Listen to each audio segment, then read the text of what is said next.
This is the part where I would normally say something along the lines of Ooga fucking Ooga cunts, welcome back to another Brockus rage, but I am.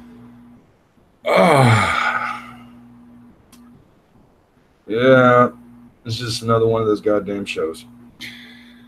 So, earlier, I was having some technical fucking issues in which my goddamn computer kept shutting the fuck off. So, I was just having all kinds of fucking problems keeping this shit even going. I'm probably not going to be talking for very long just because I really everything is going fucking as wrong as it can on my end. The tech is failing me. The fucking connection is failing me. So hopefully I could give you something before this completely falls apart in front of my goddamn face.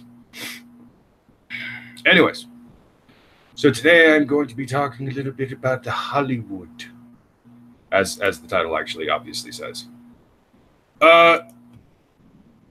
Yesterday on CNN, I talked a little bit about movies and some of the things that I can't fucking stand with Hollywood. And one of the things being the very fucking shitty, piss poor writers that are in Hollywood. It's not even just the writers, it's the producers, the directors, the actors, just about every fucking thing you can think of that could be contributing to shit movies coming out in Hollywood is the fucking reason why shit movies won't stop coming out of Hollywood. It's a fucking nightmare. It really is. Go back about 10 years. 2008. You got a movie. You got Iron Man. Blew everybody's fucking heads away. Holy shit. No one saw this coming. You know, obviously we had trailers for it and everything, but nobody expected it to be so fucking good. We had had one disappointing comic book movie after another. Fox didn't know what the fuck they were doing, especially in the third movie. Sony didn't know what they were doing. Universal Studios didn't know what they were doing. Miramax didn't know what they were doing. Every fucking goddamn company that kept coming out with a fucking comic book movie at some point or another didn't know what they were doing. Now, Fox, to its credit, did at least give us two somewhat decent X-Men movies. Being a fan of both movies and comic books, I have to say, looking back at X-Men and X2, I honestly have to say that, well, it's not as good as you might remember it. It's got a lot of problems. Both movies have a lot of problems. There are plot holes and questionable fucking motives. It's very strange, you know? But they were much better than we expected. And they still are really like more decent and rewatchable. So I can't shit on the X-Men movies for too much. But once I get into 3, that's when it's just a goddamn snore fest, a shit show. It's all kinds of horrible things. And it doesn't really end there. Fantastic Four was complete garbage. Let's not even talk about the fucking Ghost Rider movies. Now, some of you are probably thinking, why are you focusing on just comic book movies? Because I want to give you guys an example of the same fucking genre. When the actual product is given the respect it deserves, it has an audience. It builds an audience. And with Iron Man, we saw that happen. So with the X-Men movies, you know, we had already built an audience. 2000 came around, X-Men came out, everybody was blown the fuck away. 2001 comes out, and all of a sudden we have, what was it? I think there was a shitty fucking movie. It was a comic movie. Maybe it was just 2002. 2002, we get Spider-Man, I think. Great movies. Had a lot of fun. And then they took a massive shit. I don't know exactly what happened. Studios got involved and decided that they needed to have this and this and this. Suddenly, Sony knows more about Marvel's fucking product than Marvel does. Suddenly, Fox knows more about how to push the characters in the right direction than Marvel does. Marvel doesn't know their own fucking characters either, when you think about it. Or at the very least, Marvel knows their characters, but they also know how to fucking pander to a bunch of jackasses. See, in 2008, Iron Man came out, and it was a great fucking movie. This was only followed up by the Incredible Hulk movie. Really gave us something palatable when it came to fucking a Hulk movie. Although this was the defining factor that actually told us, well, let's just go ahead and say Hulk on his own may not be a strong enough character for movies. Comic books just fine, but movies maybe not so much. And that was fine. That was cool. And because of Iron Man and the Incredible Hulk, we eventually got Captain America and Thor. 4 out of 6 members of what would become the Avengers. They all got their own individual movies before the Avengers movie came out. Iron Man got Iron Man 2. Captain America and Thor got greenlit for Thor Dark World and Captain America Winter Soldier. Hulk, unfortunately, had to stay where he was with that one solo movie that's officially part of the MCU. Iron Man got Iron Man 3 shortly after Avengers. And eventually we got more and more of our favorite Marvel characters from the comic books on the fucking silver screen. But here's the sad part.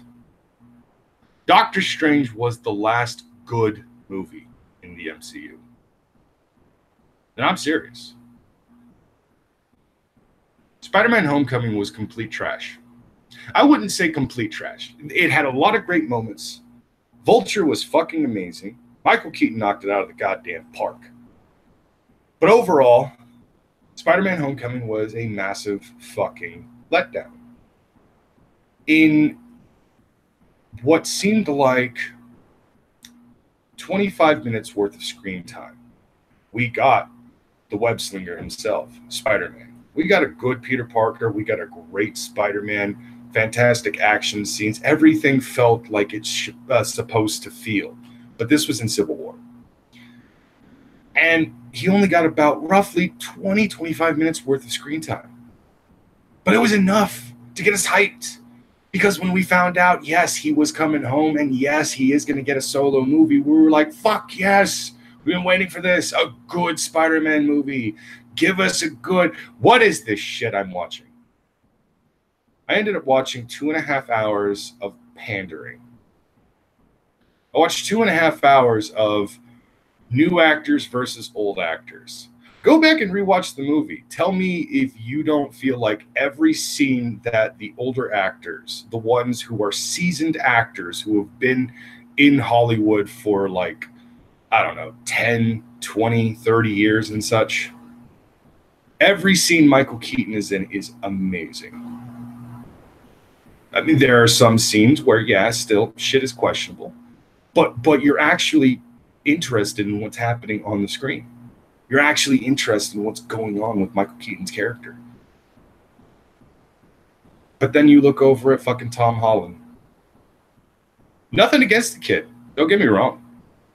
But when they focus on the kids, when they focus on Flash Gordon, on MJ, on Peter and all the other kids, I lose interest. I don't fucking care about these kids.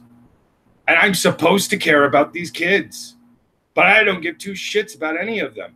Every single time I see the fat Asian kid on the screen, I'm just like, he's kind of cute in a redeemable, nerdy way, but at the same time, too little, too late. I don't care. Like, so you have the cute sidekick, the goofy sidekick, some kind of sidekick, whatever the fuck you want to call him. You know, he's adorable. He sits there and he just wants to be the guy in the chair. Cute. Fun. I've unfortunately used the word cute far too much to describe the fat Asian kid. Anyways, but, you know, Peter, he's just trying to do the best that he can with what he has. It just so happens he has a super high-tech suit that he hacks into at some point. And that's all that really... he doesn't really do anything with it. It doesn't really go anywhere. It just serves as some bullshit fucking Cortana AI system type thing. Oh, Tony had Jarvis. Why can't he have his character? Because he never had one. In the comic book, Spider-Man never actually had some kind of fucking tech character legitimately speaking to him via comm or something like that. He didn't have his own Cortana. In the comic books, Tony Stark actually did have somebody talking to him from the other side. That was his legitimate fucking butler, Edwin Jarvis. But because Jarvis was too much like Alfred, Marvel eventually got rid of Jarvis in lieu of AI that he called Jarvis. Kind of weird, but it is what it is. But yeah, Spider-Man Homecoming was supposed to be the movie that was like, yes, this is the good Spider-Man movie. And yet I look over at Spider-Man 2 and say, how is a 15-year-old movie better than you? You're new. You're from the MCU. And yet half of your cast I give two shits about. I don't even give a fuck about half of your cast. I care more about the villain in this movie than I do the fucking hero. And that's where Batman, The Dark Knight Rises fucking failed. I cared more about Bane than I did Batman. I'm supposed to care about the main fucking character, but you somehow made me give little shits about the goddamn titled character. He's Spider-Man. Why am I not giving a fuck about him? Now, there is this one scene where there's a building on top of, well, a piece of a building on top of Peter, and he's basically suffering. I thought that was masterful. I thought that was fantastic. I'm like, yes, this is actually very heartbreaking. You kind of get this impression like, oh, they are going to kill off Spider-Man. Holy shit. Huh. Guess the contract was temporary, but, you know, of course he gets saved. Still, that was a very interesting way of going about it. Again, too little, too late. Then we move over to Black Panther. Oh, fuck. So much hype for nothing. So much hype. Look, the first half of that movie is decent enough, in my opinion. The second half is just bullshit.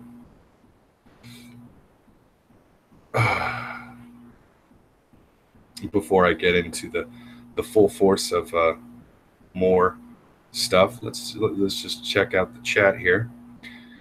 We got 13 watching. Fakest, Fading Dark, Futternut.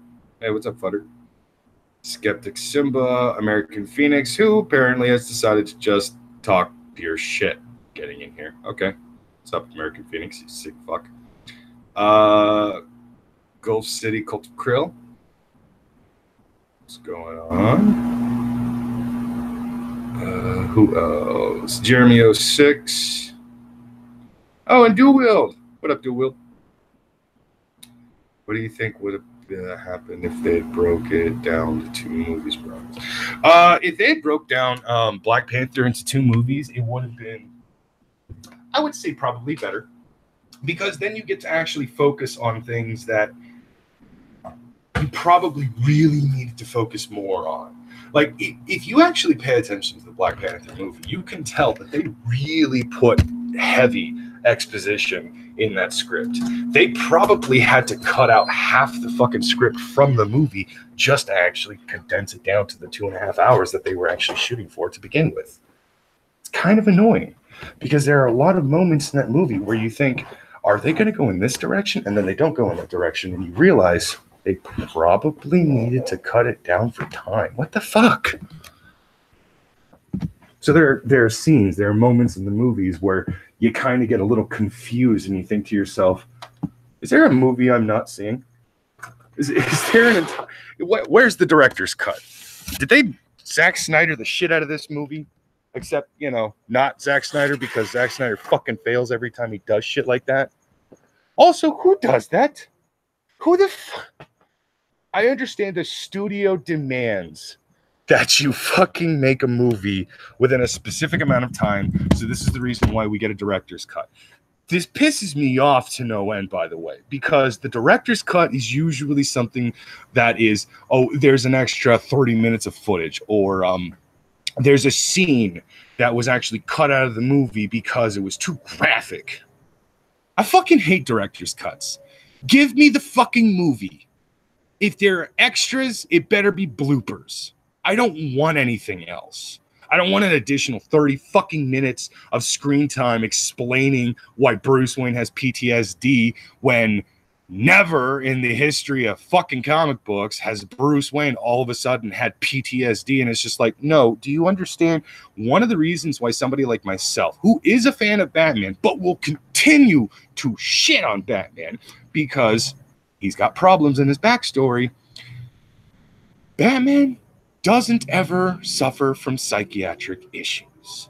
They only started adding that into his fucking story in the 90s because they, for some reason, needed to actually add a little extra spice to the fucking most unrealistic human character in comic book history. Believe me, go back, pay attention to his origin story, realize it has never fucking changed. Then look at all the other heroes from the DC and Marvel universes, the ones who have no superpowers, the ones who were legitimately just like, they're just that damn good, they're badasses and shit like that. They don't have superpowers, but maybe they're enhanced because of this reason or that reason. Do you know what happens? Their fucking stories change from time to time. Black Panther's story fucking changed over the many years of his publication existence, from the 1970s to now.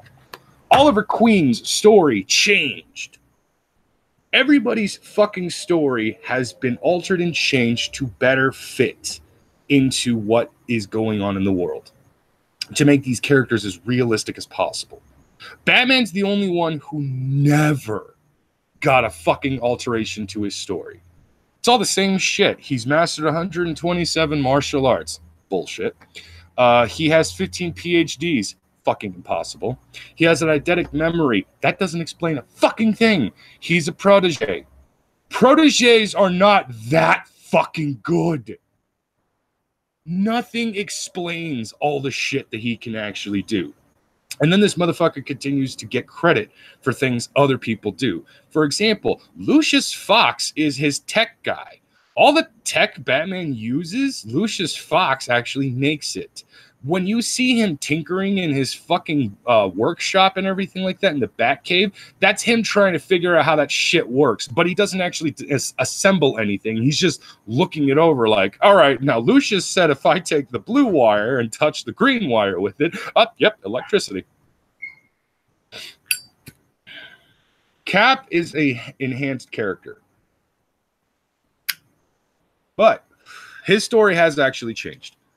At one point, the reason why Cap actually disappears is not because he falls into the Arctic and freezes over while he is unconscious, which miraculously, because of the super soldier serum, he is able to survive that and get thaws out many years later. In other stories, they altered it to where what really happened to Cap was in the 1950s, he actually gets teleported into a fucking separate dimension along with the Red Skull, because they have a never-ending fight kind of thing. It's mostly because lazy writing in the 1950s, they were trying to do Captain America versus the Red Scare. They couldn't really come up with anything compelling enough, so they had to get rid of Captain America somehow. So they brought back the Red Skull temporarily to actually send him into another dimension where the two of them would basically be fighting for all eternity kind of concept, and then eventually he would be brought back in the 1990s to form the fucking Avengers.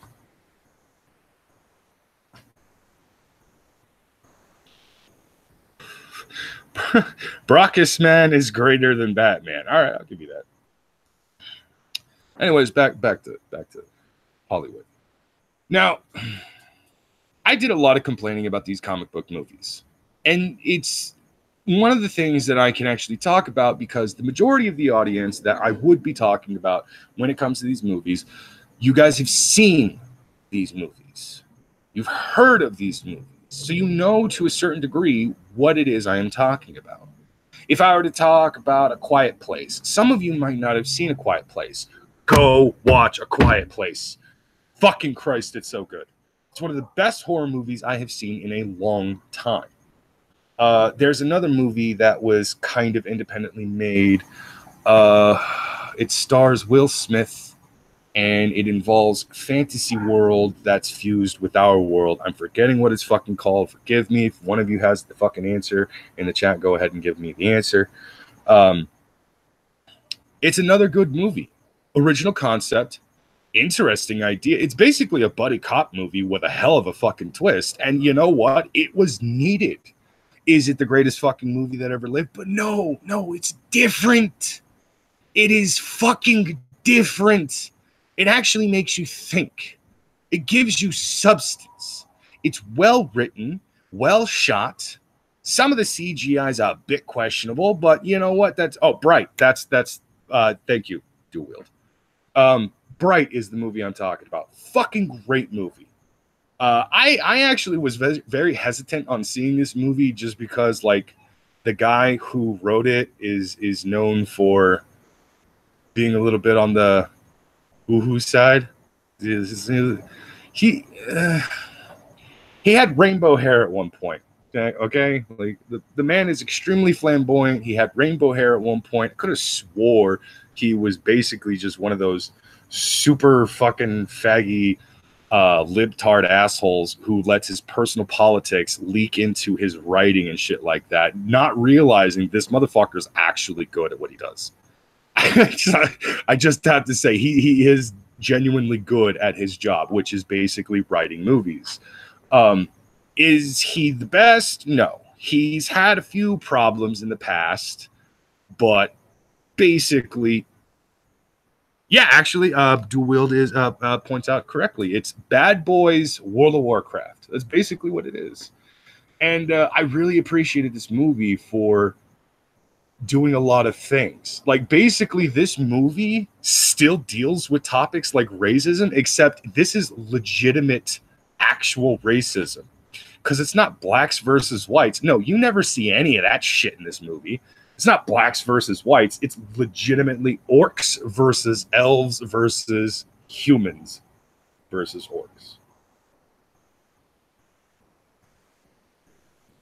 Like, the one percenters in this world, the super powerful, super rich people, are all the elves. Because, you know, they're pretty and clean, and they have magic, and they were really good at fucking, I don't know, business and shit. Like, really? Fuck? Hold on a second. God damn this fucking. Shut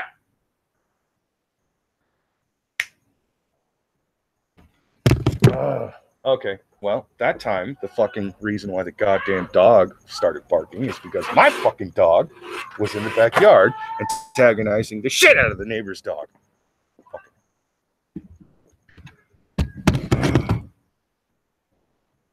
Anyways. But yeah, so the elves are the super powerful, the super rich, and all that stuff. The humans are pretty much everywhere because this is our home world and all that stuff. And the orcs are the underprivileged, oppressed gangsters and fucking crime bosses and all kinds of crazy shit like that and stuff. Very cool, very interesting. Highly recommend people go and check it out because seriously, it is actually an awesome fucking movie.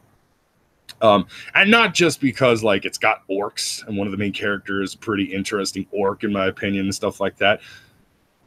That's not the full reason. Like, dude, seriously, this movie is pretty good.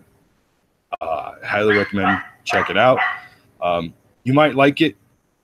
You might not. It might not be up your alley. If you like buddy cop movies and you like buddy cop that are actually really fucking good, like it's short, to the point, go and watch Bright. It's actually good. But this is the kind of shit that I'm fucking consistently dealing with. These are two movies that I normally probably wouldn't have gone and seen. Just because I've lost my faith in fucking Hollywood. I've lost my faith in anything live action from DC. I've lost my faith in fucking Marvel because they just keep giving me one bad product after another. Everything live action that comes out of any fucking Disney or Disney affiliate company, I automatically think it's going to take a shit all over the fucking audience. But look at how Disney has redone all of their fucking classic animated movies. They've done live action adaptations of a handful of their classic movies. Some were decent. I guess you could say Malevolent was all right. It wasn't, but I guess you could say Malevolent was all right. It sucked. It really did. Cinderella sucked. But Brockus, surely Beauty and the Beast was the worst one of them all. And then here was the most confusing one. There were fucking three different live action adaptations of Snow White and the Seven fucking Dwarves. Seriously, pick one and run with it. Stop revamping that shit. Also, why did you revamp it with the same fucking cast to begin with? This makes no sense. I mean, granted, they changed the Huntsman, but why did Kristen Stewart show up as Snow White again? She's a terrible actress. She has two expressions, stoned and stoned but smiling, I think.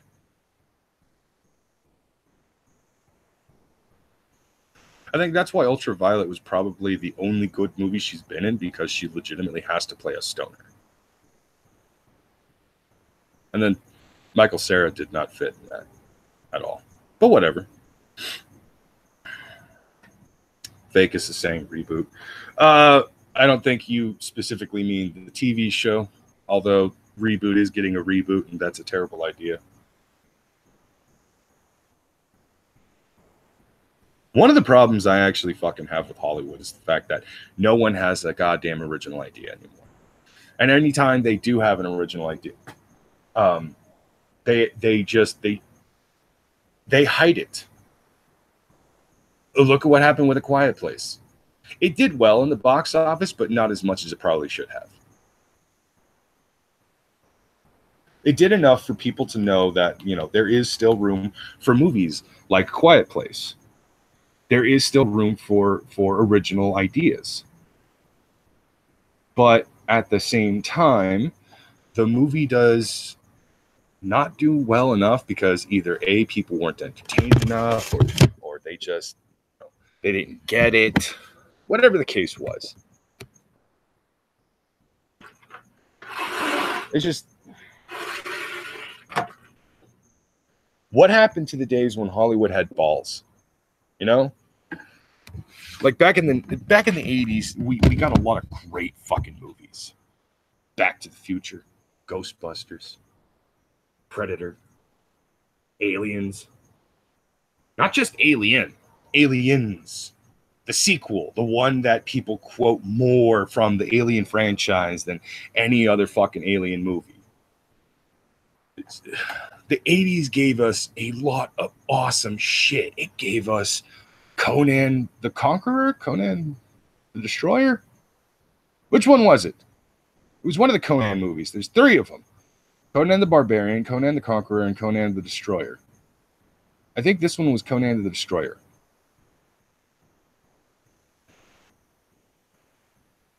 Fakest, game over, man, game over. Yes. So that fucking quoted. It is loved by so many fucking people. You'll actually notice its influence in a lot of other movies. Starship Troopers, for example. Starship Troopers had some influence from Aliens. Halo was influenced by Aliens. There are a lot of things in pop culture now that is partly influenced by the movie Aliens. Some sci-fi, some video game, but still, it was Aliens that gave us this shit.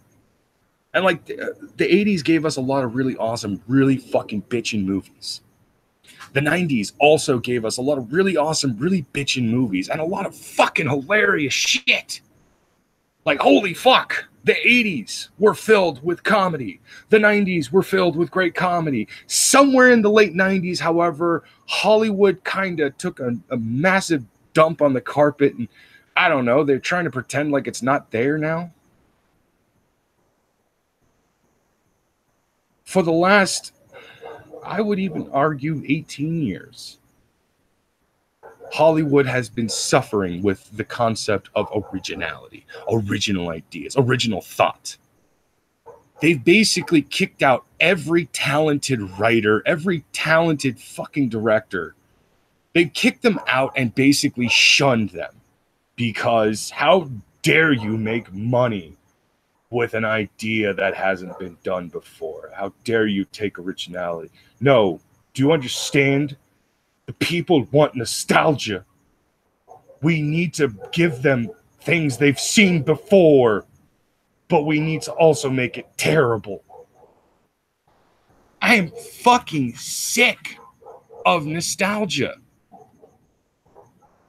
I'm honestly tired of fucking looking back at the 90s and the 80s and even the 70s and the 60s and basically saying, man, I'd love to fucking get a reboot of this project. No, fuck you. It's a terrible idea. Like, I actually used to have this idea just because the movies are so highly underappreciated. But at least one of his movies did get remade sometime later. Jerry Lewis. I fucking love Jerry Lewis. One of his movies, The Nutty Professor, was actually remade with Eddie Murphy in the 90s and then got a sequel, The Clubs. Now, as good as this is, as good as these movies were for their time, they're kind of, I don't know, not that great anymore. I swear to fucking God. What fucking neighborhood cat is pissing off the neighborhood dogs right now? I don't know what it is. Like, they hear a sound, a whisper, and they just, oh, I don't know what that is. I gotta bark at it. Fucking hate my goddamn neighborhood. I need out. Donate to my PayPal so I can leave. Oh, fucking Christ. Anyways. Fakest, I never said that I would kill the nostalgia critic. I didn't say I wouldn't. But I didn't say that. Those are not my words. Those are yours. Oh my God, I fucking hate my neighborhood. I hate my neighborhood so much. You know, I fucking love animals. I love dogs, but sometimes I really wish my neighbors did not have dogs. Specifically the neighbors from several streets the fuck over, because I can hear their goddamn dogs from here. Sadly, that's what you're hearing. A dog that's actually a couple of streets over. It's so fucking loud you can actually hear that sumbitch. Anyways. I'm just gonna stream past it. Fuck it. I'm tired of that shit. But no, like, Hollywood kicked out a lot of its great talent and such. And honestly, it wasn't so much that they kicked them out. They found reasons to either bully them into just giving us complete garbage, or those writers, those producers, and those directors just kind of lost interest in actually giving really great stuff that is consistently underappreciated, because when the Academy Awards comes around, they're nominated and everybody likes getting nominated, but they never fucking win a goddamn Oscar. Look at Leonardo DiCaprio, for example. Every fucking time Leo is up for a fucking Oscar, he never won. Up until he got brutally beaten by a fucking bear. He had to be dirty, hairy, and nearly die for the fucking goddamn award. And I'm just sitting there thinking, all the other movies, you didn't think that he actually was Oscar worthy. There were a couple of times where I actually had to question the decision of the Academy, simply because he was going up against mediocrity on those years. I couldn't tell you which ones. I just remember one of them was, it pissed me off because I'm like, how the fuck did that win? But if you don't believe me, a good example of what I mean by the kind of questionable bullshit on how the people win is, here's a good one.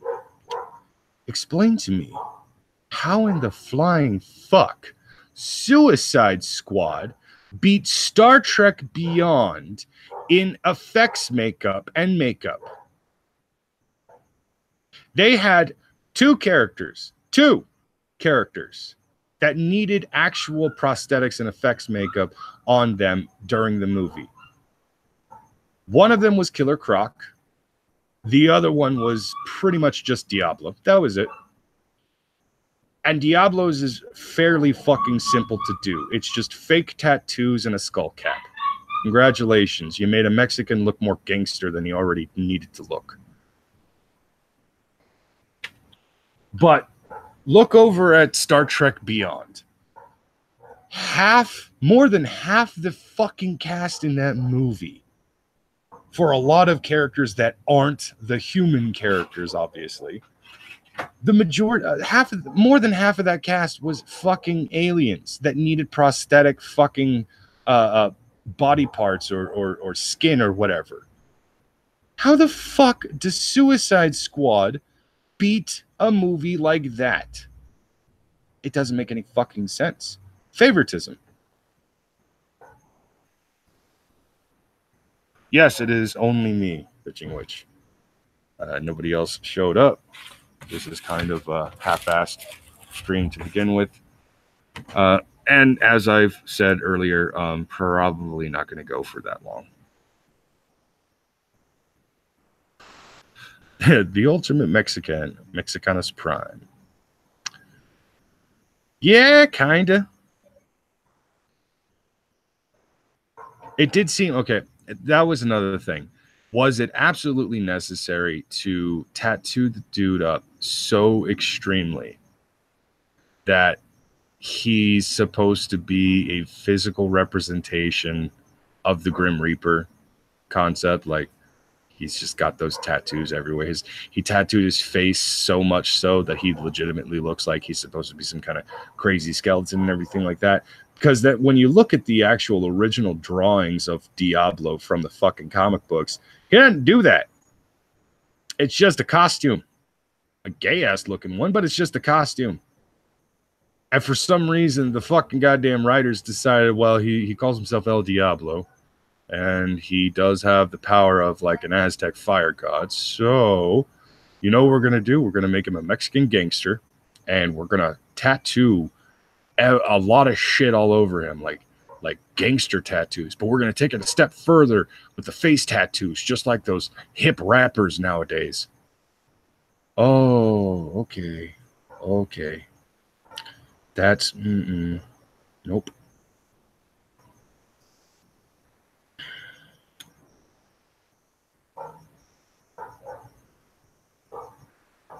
It is a Devery movie that is a complete trash pile. As I said last night on CNN, what is that fucking dog barking at? Jesus! And like, what confuses me even more is do his owners not fucking even know he's barking? Does no one actually think, you know what, maybe I should go outside and stop the dog from fucking barking? No, they just let him bark. It's annoying. I'm just here to say hello. I heart you too, mems.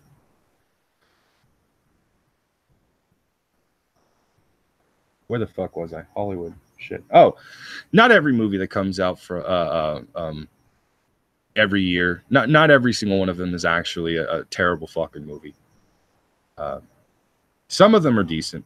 Again, Bright was actually good. A step on the fucking small one, I swear. Bright was good. A Quiet Place was good. But a lot of movies that are like, you know, they're supposed to be these great big blowout movies like, oh my God, this is going to be the greatest thing ever. Oh, this is going to be a fantastic movie. The movie isn't interesting enough. Like, I don't fucking care about half the movies that have been coming out lately. I'm not interested in going to the movies. Like, I feel myself becoming more and more like Tonka. If you guys aren't familiar, Tonka Saw is somebody who just stopped going to the movies a long time ago. It's kind of how I'm feeling. Like, I don't even really want to go to a movie theater. Like, yeah, let's go see this movie in theaters. How about not? If I really want to see it, I'll just watch the bootleg on fucking some shitty ass website. for free. I'll deal with the ads and pop-ups.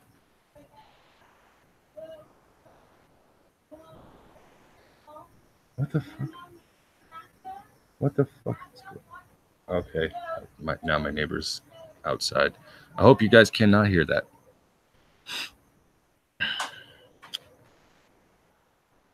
But yeah, I don't fucking care. Sorry for the lack of actual rage. Again, I would actually be unleashing a lot of fury right now. I would be getting fucking pissed off and yelling and saying all kinds of insults and everything like that. I did most of it last night, but at the same time, again, I don't need somebody coming up and yelling at me. People are trying to sleep. I don't give a fuck. The neighbor's dogs are keeping me awake. On top of that, I've got some new fucking antibiotics that are just kind of kicking my ass. Best movie ever, Ghostbusters 3D Part 4. Pino, you need to shut your goddamn fucking fat ass gorilla mouth, you fucking gay motherfucker. Go suck another dick. Facus. Brockus is 420 blazing it. No, I don't do that. Not that I'm against it. It's something I can't do. Well, I'm broke, but also at the same time, the job I got hurt at doesn't exactly encourage people to be blazed while they are working. Several people from work have actually been fired because of it. If you need space to scream, just join Team 10. Dude, to be honest, I watched episode 4 of the Shane Dawson, Jake Paul thing today. And I got to say, like, I would probably join Team 10 if I had a fucking chance to. I never knew that his fucking place was that goddamn massive. I never knew that he had a personal chef in his fucking house with a massive fridge stocked with goddamn food the entire time. And I was unaware that Jake Paul gives everybody fucking everything. Hey, man, you got your own merch you want to push? Fucking I will help you push it and shit. And like the whole time I'm watching it, I'm thinking, I may not like the man, but holy fuck, I kind of would love to get a piece of that. That is, okay, if you want to talk about privilege, look no further than the Paul brothers. They legitimately have millions of dollars, as we saw, for some of the dumbest shit I think I've ever seen people fucking get millions of dollars for. Pouring macaroni on people. Like, basically, they've taken the formula from Jackass and they pushed it so goddamn far that they have made a living that makes, I don't know, that would probably make even Bam Margera spin in his fucking goddamn, well, he's not dead, so car? Inevitably his grave? I don't know.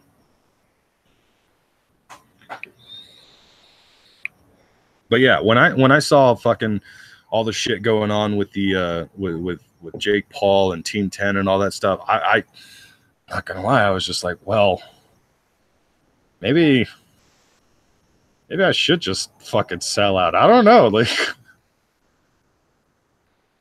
I would not mind living like that if all I had to do was something really fucking stupid, get like a pie in the face or squirted every once in a while or some shit like that. Like, I'm starting to wonder why everybody really did just bitch out and fucking leave and all that stuff. Like some of those people, like, he used to bully us. Look like I have a fag anyway. Shut the fuck up, Martinez twins. Like, I'm not gonna lie, my opinions on Jake Paul has kind of changed, and I think it's all because greed has seeped into my fucking brain, and I'm just like, I would love to just have that house. I want that kitchen.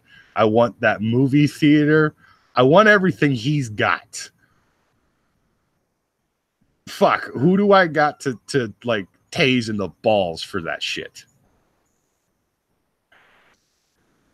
He could be in a grave as part of a stunt. He'll even, yeah, maybe. Fakis is trying to tell me that Jake Paul would treat me better than Schmeckel. And yeah, you know what? Jake Paul probably would treat me better than Schmeckel. The only problem is that I actually am legitimately planning on making a name for myself to the point where I can actually fight the Paul brothers in the ring. Like I'm going to I want to eventually get to a point where my name is at least kind of known. Hopefully, if I can get to that point, and yeah, like legitimately fucking fight Jake Paul or Logan Paul in the fucking ring. Probably I would go for Logan Paul first just because he is the bigger of the two. And like, I think Logan's about the same height as me. I'm not 100% certain.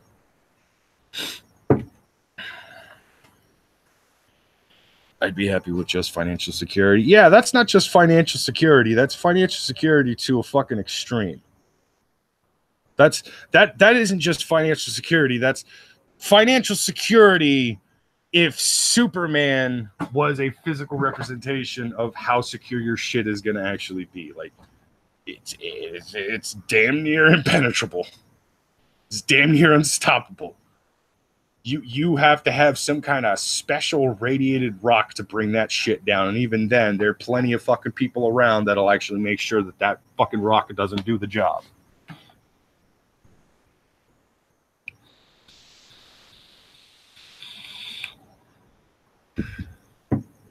Wait until we find out Jake Paul isn't paying his taxes. I guarantee you that's coming. Sadly, you can't actually claim that. As far as I actually am concerned, I highly doubt that Jake Paul has been tax evading or anything like that. Here's the weird thing that a lot of people tend to not actually understand. And I hate the fact that Hollywood got transferred to fucking Jake Paul. But like, let's be honest, people. I don't have to necessarily bash Hollywood to talk about the bullshit that Hollywood does and has done to society, because Jake Paul and Logan Paul are the personification of what has happened to Hollywood and what Hollywood has done to society. That this is basically, Hollywood has every fucking year dumbed down their movies so much so that the audience is just fine with mediocrity and passable. So much that there are people that are expecting more out of movies. We are expecting more action, more substance, more plot, more exposition. We're expecting more, something more. And when we don't get it, we're massively disappointed. And we judge it and say that it's a bad movie. But really, is it a bad movie?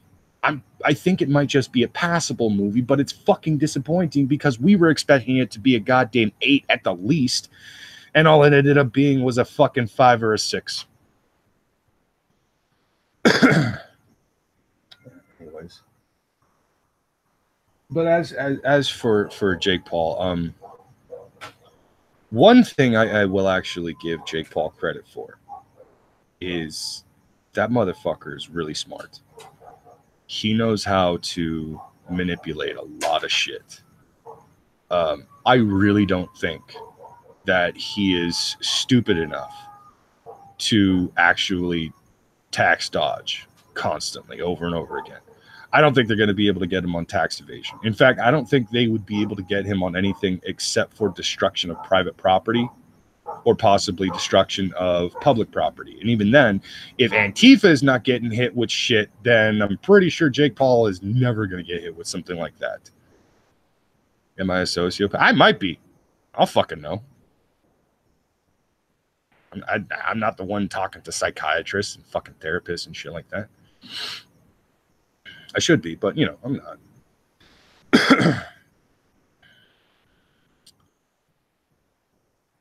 Is this just Brockus screeching? What? Futter. Try harder. Anyways, no, but yeah, fucking the Jake Paul stuff, like, Jake Paul's too goddamn smart to be taken down by something so fucking stupid as tax evasion. Like, he's not Al Capone, okay? I am certain that this dude has got every financial aspect of his life pretty much taken care of. So much so that he can probably blow money on nonsense, which apparently he does blow money on fucking nonsense all the time. Yo, hey. Oh, Semaj, you decided to join last minute. Oh, why are we ending? Are we done? I'm probably going to be ending pretty soon, just because, like, Dude, did you just do an entire stream by yourself? Yeah. Holy shit on a stick. Well, What? then. AP does it like fucking nightly. Yeah, but you went solo this time. Okay, I didn't know. I had no idea. What happened? What's going on? Oh, I've been under the weather for a while now, and I recently got some new meds, some new antibiotics, and they're not agreeing with me. But I need to take them to fucking get rid of the goddamn abscess tooth problem that I currently have. Shit. No good day for Brockus, apparently. I've been having some pretty good news lately, but it is kind of caked with annoying shit. So it's got its ups and downs. I would assume so. I guess we're both having our various different tooth problems because sure anyone here know I broke a tooth the other day. Yeah, I saw the picture. I was wondering like how the fuck that happened. Oh well, I mean I just have bad teeth, and I've had a lot of dental work done, and after a while certain parts will just start falling off. So I get that. I had bad teeth when I was a kid. I had a lot of cavities because I never brushed my fucking teeth, and I ended up suffering for it by seeing the dentist as frequently as I did.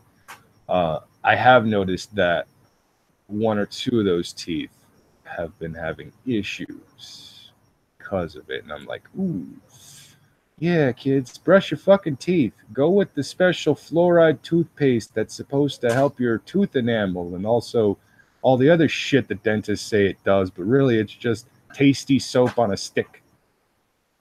Yeah, fair enough. Did you ever get what is it called? I guess there's the fluoride rinse and all that. It just never really worked for me. Also, I was a stupid kid. I swallowed it. I've done that a few times. That was bad idea. Yeah, I had very bad poops that particular night. Oh yeah? Yeah. Apparently, my body's go-to reaction to a lot of things that I might ingest that I'm not supposed to, like fucking mouthwash. I even ate fucking toothpaste a few times and crayons. It just comes out my ass. Yeah. I mean, there's a lot of things that you didn't think about when you were younger, and then it just starts to pop in later on. I mean, who knows how I'm going to feel after all these energy drinks I've had? Chances are that those are all bad ideas. But was it the same flavor over and over again? A fluoride? No. The monsters. Yeah, sort of. Why? Oh wait, I'm guessing you mean like in general, not like today. No. Okay, because I know the effects of what will happen to your bowels if you excessively drink a fuckload of monsters in one particular day or even throughout the week. It makes you poop a different color. That might not be good. Yeah, no, I've been cutting back on the caffeine related stuff. Yeah. You want to know what I broke my tooth on? Some people have been speculating. I literally broke it on a very thin slice of buttered bread. That's kind of funny. My first tooth extraction was on the right side of my mouth. It was one of my molars. And what had happened is I was living in Vegas at the time, and I was drunk and decided that I wanted to fucking have a late night snack with the beer in my belly. So I made a couple of Hot Pockets. First one tasted fantastic. Second one, as soon as I bit into the second one, I don't know why, but as soon as I bit into the second fucking Hot Pocket, all of a sudden, my tooth just completely chipped and broke in like just one of the corners. So I was really fucking weirded out. What turns out that my wisdom teeth were still coming in. They hadn't come in completely. And they were putting so much fucking pressure that the Hot Pockets must have given it enough of a catalyst to where the tooth just started shattering. So this thing from the root to the fucking to the very top was just breaking apart over and over again over time. And so I eventually had to have it extracted. And yeah, when I did, it came out in pieces. The doctor didn't do the dentist didn't do it himself. After numbing me, he just started pulling shit out, and it was one piece at a time. I shattered this motherfucking tooth. That happens. The dentists are more used to that than you might think. Yeah. In other news, I checked my Twitter earlier today. What the fuck is this thing with Andy Worski practically declaring war on the Kumite? Oh, it's so fucking stupid. Okay, so you know how they had their falling out earlier this year, right? Mm-hmm. Well, one of the reasons why they kind of had a falling out is because Andy did something that really pissed off Tonka, and even though Tonka calmed down from it and was just like, you know what, it's fucking whatever, all that stuff. Tonka and Andy didn't really have very good rapport with each other, but Failure and Andy still did. Failure and Andy were supposed to actually do a show. In fact, the show that he does with Ian Miles Chong, that was actually supposed to be Ian Miles Chong was actually a different project. But there was something that Andy's been doing with Geek Thulu, and that was supposed to be Failure's position.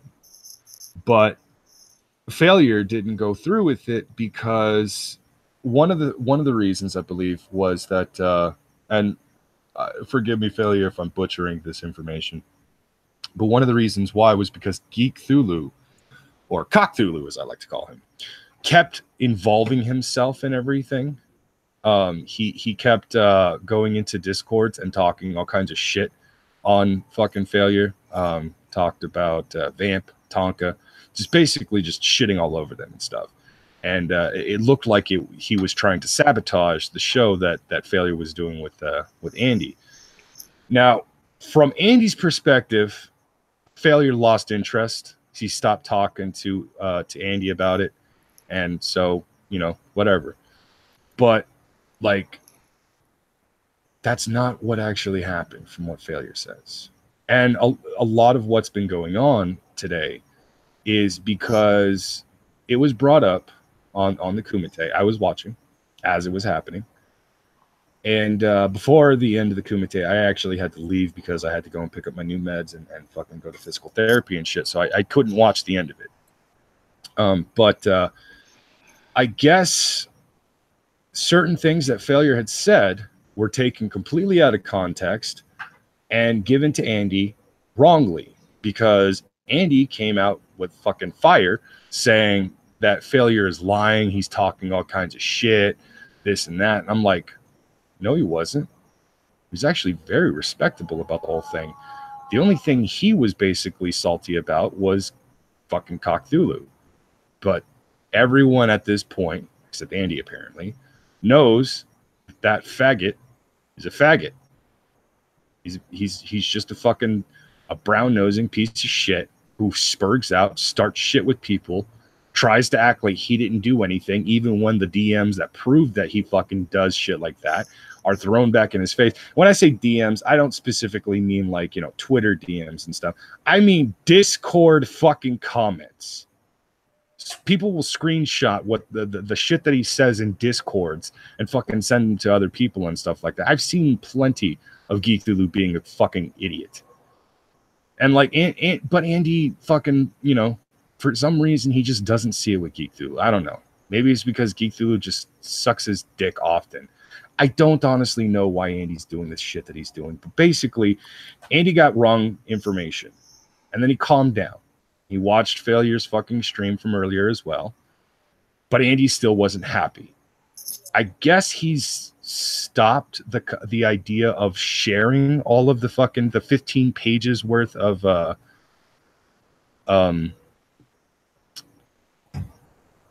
oh my god, yeah, DMs, because Andy said he was going to release 15 pages worth of DMs, and I guess after he had watched a little bit of Failure's stream, because I was also watching, he calmed down a bit, but he's still not happy. So I'm just like, what the fuck? What? Failure's not a fucking bad guy, right? Like, he comes off like a dick sometimes, but he's a really fucking cool dude. Like, one of the things I have always appreciated about Failure is, like, it doesn't matter how many subs Failure has. He's not going to treat you like just some fucking scrub.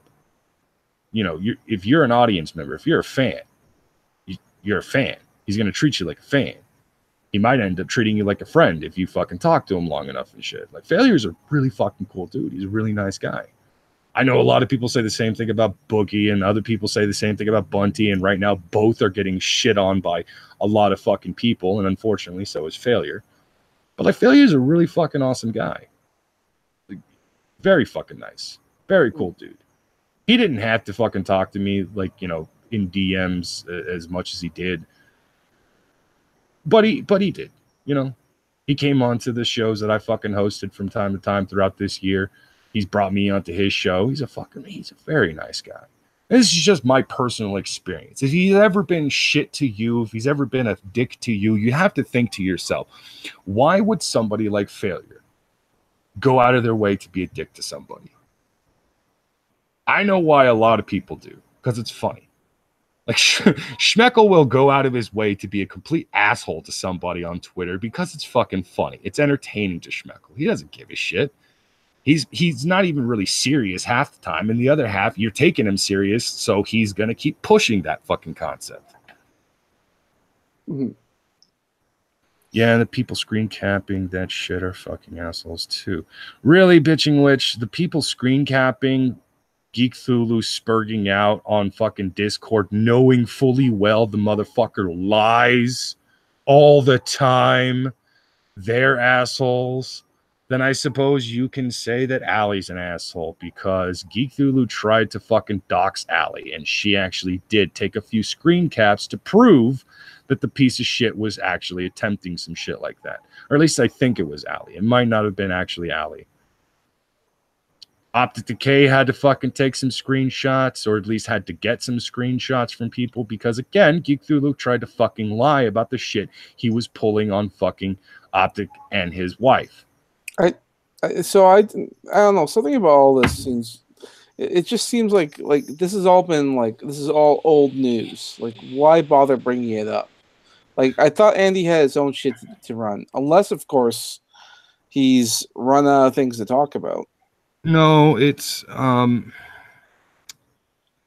shit! Is the Kumite playing 4-dimensional chess with the audience here, trying to get more views? No. There's no 4-dimensional chess or anything like that. It just so happened to be brought up. Talking about a bunch of different things on Kumite this morning. It wasn't that big of a deal, and it got brought up. The Geek Thulu and Andy Worski thing got brought up. I can't remember exactly how. I can't exactly remember. Oh, I remember why. Andy was streaming at the same time as Kumite.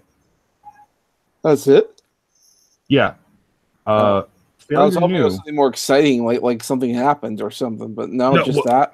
It kind of was that. See, everybody knows what time Kumite does their fucking morning show and stuff. Mm-hmm. So shows like Optic Decay and Numbskull, they specifically do their shows at times that do not conflict with Kumite. So they don't become, they're not competing streams and stuff like that. Sometimes, yes, Morning Decay will run on a little longer and go into Kumite time, but it's not that much time. Sometimes Kumite starts very early and runs during the same time as Morning Decay. Shit like this happens from time to time, but Morning Decay picked the time slot that they picked specifically because they do 2 hours before Kumite. It's the stream you watch before the Kumite if you're up at that hour and such. Mm-hmm. So everybody knows that that's the Kumate's time frame. That's when the Kumite is on. Drop all things and go watch the fucking Kumite. That's my thought process. But Andy decided to stream at the same time as Kumite this morning. And Vamp told Failure. Apparently, when Failure ignored it the first time, she told him again.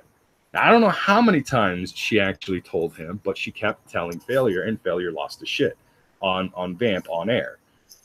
And that's how it got brought up, because they had mentioned that Andy was streaming at the same time as Kumite. And then they briefly talked about it. Failure didn't even say anything negative about Andy.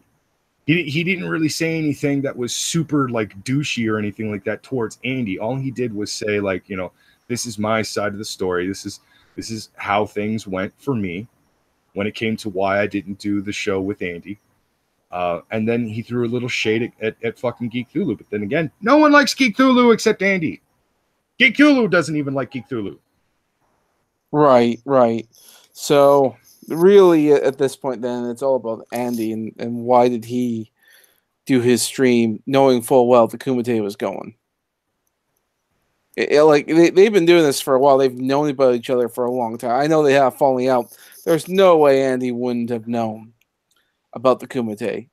So then, he definitely knows. He used to run it at the same fucking time on his channel.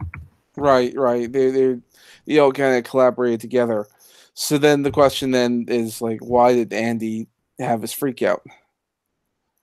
Why is he getting all upset, like, when he's the one who started it? By that I mean like the stream competition, if you will. Honestly, I don't really know why Andy decided to go at the time that he did. Some of his fans jumped into the fucking Kumite chat and Failure's chat to basically talk shit on it and saying, like, you guys believe in capitalism. Well, you know, why not have competing, streams like that? And I'm just like, shut the fuck up, you spurgy little alt-right faggot-ass bitches who just are up Andy's fucking ass. Stop it. Stop acting like you're so fucking cool and clever coming into somebody else's chat talking shit. Like a fucking piece of garbage you are. Yeah, I talk shit in other people's chats, but it's usually to people like Magog, Sofane, Fat Pat. You know what I'm telling them? You guys look like a bunch of faggots. Ha ha ha ha. I'm friends with these guys. I'm cool with them. So when I talk shit on them, they know I'm not only not being serious, but also I'm just having fun with them. But these fucking retards will jump into other people's chats thinking that they're going to get all kinds of fucking special attention because look at me, I'm one of Andy's favorites. No, you're not.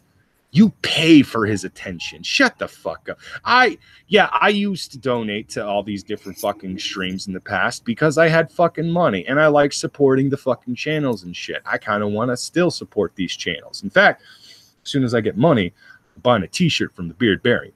Just saying. But still, like, I was about to tell you to not bother buying t-shirts and save yourself, but let's be honest here. The Beardbarian does need some support. The Beardbarian definitely needs some support, and I've got my eye on a hoodie and a t-shirt from his store that I'm just like, I gotta get me some of that. I'm not a huge fan of blue, but hey, the Beardbarian's colors are blue and gold, so just gotta do that. I'm probably just gonna get a t-shirt at first, and then maybe a hoodie. Not 100% certain yet. Isn't blue and gold the color of Booster Gold? Kinda. It's the color scheme he went with when he started doing the Beardbarian videos and such. When he started painting his face specifically.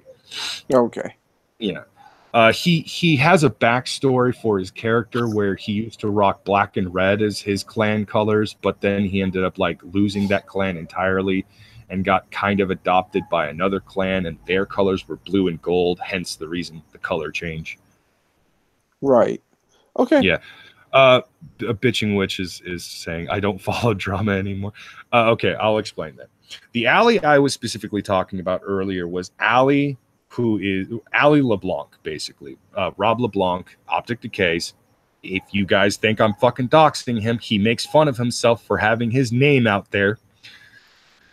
I'm assuming that's actually his legit name. Rob is probably his legit name. I'm not so sure about LeBlanc.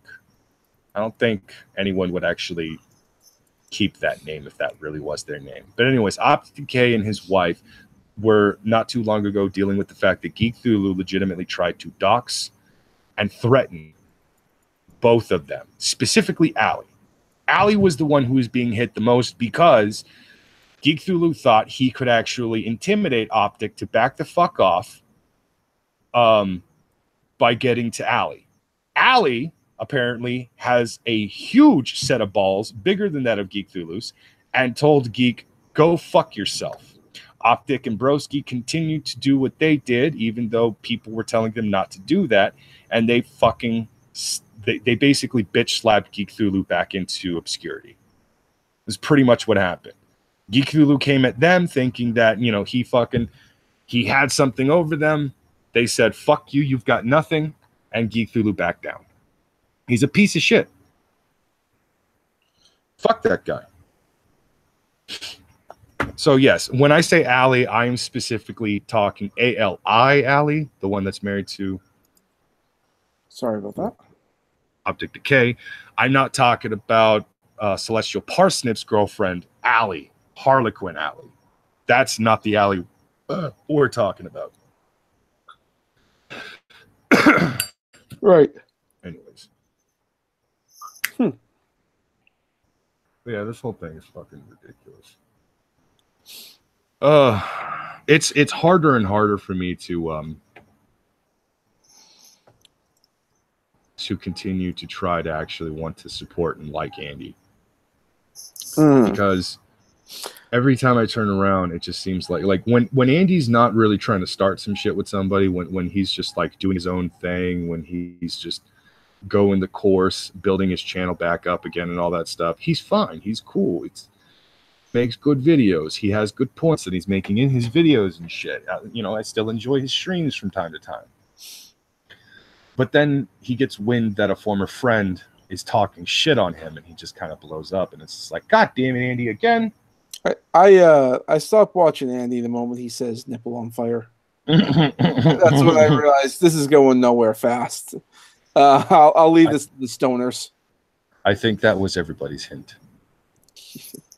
He just needs to join Team 10. No, I need to join Team 10. I'm sorry, but like, if anyone's selling out from our streaming communities and shit like that on YouTube, it's gonna be me. God damn it! I need the money. I need that fucking kitchen. All right. Who knows if at this point, if you get a little disgusted with what's going on, you can always just try and occupy your time doing other things like I don't know, be creative, write, draw. I still would like to do maybe a creative stream where we come up with ideas for comic books that's way better than anything that's out there. Actually, hold on a second. Let me grab something real quick. I'm not going to show my face. I just want to make sure I bought them, because for a moment there I thought I was hallucinating. So, are you aware of Free Comic Book Day? Yeah. Oh, motherfucker gave me the full bags. Okay, well, I was at my local comic shop. No, not Free Comic Book Day. The 24-hour comic challenge. Okay. Are you familiar with it? No. So it was a challenge because a bunch of comic creators back in the day were wondering about how fast to get a comic done, and can it be done? Can you get a comic done within 24 hours? And so they decided to set up a challenge, and it was just a challenge between friends. And when word got out about this challenge, other people wanted to do it too. So the idea is that you can come up with a comic within and come up with the idea, the concept, and drawing it all within 24 hours. And the guy they tried it and it worked. You could do it if need be. If push came to shove, you can create something within 24 hours. And I thought, hey, that's kind of cool. So when I went into my local comic shop, they had a couple of they had Wonder Woman, Superman, and Batman blanks is what they were called, issue ones. And I thought, blanks, are these the blank covers? And I had a closer look, and it said 24-hour comic day or something. And I opened it up, and it's just 24 pages of blank pages. And that's when I realized, fuck, these are meant to be actual comics for the challenge. And I thought to myself, shit, okay, that's interesting. So I actually did grab one of each. And I'm not going to... I participated in the 24-hour challenge in the past. And let me tell you, I ain't going to fucking do that again. I just don't have... I do not have the fortitude to keep that going. But maybe that's always something to do. Set up something creative. Think of the plot. I have these 3 books. What am I going to do with them? Because I actually did buy them. So I need to think of what to do with them. Maybe what we should do is actually write, like spend a stream, come up with the idea for a Batman comic, a Wonder Woman comic, and a Superman comic. And then actually just illustrate them. So the covers of the comic books are of Batman, Wonder Woman, and Superman. Well, that's the title of the comics. The title of them are on there, like any other comic, but the rest of it's blank. Okay. And the pages on the inside are all blank as well. And yeah, just sort of think of the idea, draw it out, make a comic. That's not a bad idea. I kind of wish that it didn't have a title on it, though, because I actually do have an idea for like a funny 3-part comic miniseries. Well, I think it's because these are the big 3 of DC, which makes sense, I guess. I don't know. I mean, we could always set that up. Maybe get a few other people in there, or come up with ideas on a Wonder Woman or whatever comic. Oh, you know, it would be funny as hell. What? Okay, so me and you are obviously comic book nerds. I think it would be kind of interesting and funny if we got a couple of other known comic book nerds to join in on the, I would say, chaos, because we're probably going to come up with something that is not meant to be a legit comic book. Hey, you know what? What else? One other thing, maybe a rule we should set up: no girls allowed. Funny enough, the people I had in mind were none of them were female. And see, that's just what I was thinking. It's like, do we want to make this super misogynistic and say the number 1 rule is no girls allowed? I kind of want to do that now. Like, no matter what, bitching witch, you're out automatically. I don't know. I haven't been paying attention. Look, women can be in the chat, and you're more than happy to send like nudes or something our way to distract us. Totally fine. We welcome distractions. It'll be part of the fun, maybe. Oh, okay. Here's an idea. What if we did 3 different stories that are connected to each other, but basically like they all take place in the individual comic books? Like it starts with Batman, and then the story continues with Wonder Woman. The story continues and ends with Superman. And what ends up happening in each book is that the 3 characters of Batman, Superman, and Wonder Woman are hit with some kind of crazy, strange ray. Batman is turned into a big red gorilla. Superman is turned into an orc with fucking glowing orange tusks and glowing orange eyes and shit like that, and a face tattoo. And Wonder Woman is turned into a top hat wearing gorilla with a cigar in his mouth. We could. And they're just trying to revert back to the way they were. But basically the idea is it's me, you, and Schmeckle. Oh, fuck. If we were to tie it into more in the DC lore, we should have it like a Gorilla Grodd story where everyone turns into apes, but something went wrong with who are you again? Superman? Yeah. Okay. We could even throw in Fat Pat and Sofane, and like they could have cameos as legitimate Fat Pat and Sofane, but they're like stupidly granted superpowers, and they don't even actually use superpowers, their powers to like save the day or something like that. No, they just use their powers to go and get more moonshine and beer and fucking just party. Oh man. There's all kinds of different ideas we can run with when it comes to jokes and stuff. But some of the names that I was thinking that we could get onto the stream to talk about would be like Magog, Sofane. Shit, if John Malin, Brett Smith, or Ethan Van Sciver wanted to even join in on this, like I'm sure I could hit up any one of them and say like, hey, do you guys want to be a part of a joke comic stream? Maybe we can probably work something like that. What we'd have to do is we need someone to write down the script because I'm not very good at that, and we'll plan it out to be this so many pages, and then then when the script's done, he sends it my way, and then I'll take it on and do the illustration part. But for the most part, we just have to do the brainstorming and figure out what it is we want, how many panels per page. Yeah, we could do that. We can come up with a comic, and 3 comics in particular. If we want to make them crossover, we could. Shit, yeah, maybe. I think Schmeckel might want to. Oh, well, I don't know. He's more of a Marvel guy. I don't know if he wants to be in on this. Yeah, Schmeckel really probably wouldn't be interested in doing something with DC characters, especially since he doesn't really care for any of the DC characters.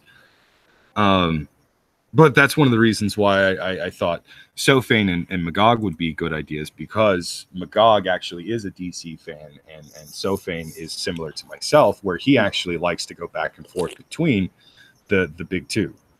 Sofane is more of a Marvel fan than he is a DC fan, but I believe that he does actually enjoy some DC. Oh, Jeff is also a comic book nerd. Jeff Holiday? Mm-hmm. Oh, maybe. Might have a little bit of fun with this. Surprisingly enough, he's not a comic book nerd, but he does like some stuff from DC. Tonka. Oh, well, oh, maybe if Tonka wants to come in on that. Shit. Now we got the gears. At least we got the creativity flowing in there. Yeah, true. Ooh, I would all, if at all possible, I think I would also like to at least extend an invitation to Optic Decay. Oh yeah, probably.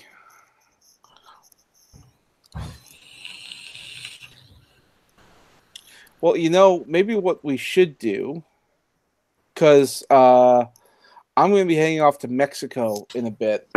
Maybe I should make this my Mexico job to do the comic, and that should be well, because I don't think I can get. Cause I'm trying to think with the stuff I'm doing right now. I'm doing the Inktober stuff and other little commissions and all that. If I can get things done in time, maybe because I don't know if I'll have access to the internet. I could do it during my little breakout there, but we can set up the comic in the meantime. Maybe that could be the theme of the next couple of nerd streams. We'll have maybe that could be 3 weeks worth. We have one where we talk about Batman's story, another one we talk about Wonder Woman, and another one where we talk about Batman or Superman, or I forget where I was going. But yeah, we could do and just focus on that. That'd be cool. And even if we decided to go with like 3 different one-shot stories where it's like, this is the only book of this series kind of thing, I think it would still work. I may have to. Maybe I should go out and get a couple more. So think about this. Like, we might actually end up with a couple of stories. Who knows? And I don't recall, because the 24-hour comic challenge in Canada usually happens around Thanksgiving, which means that it probably would have.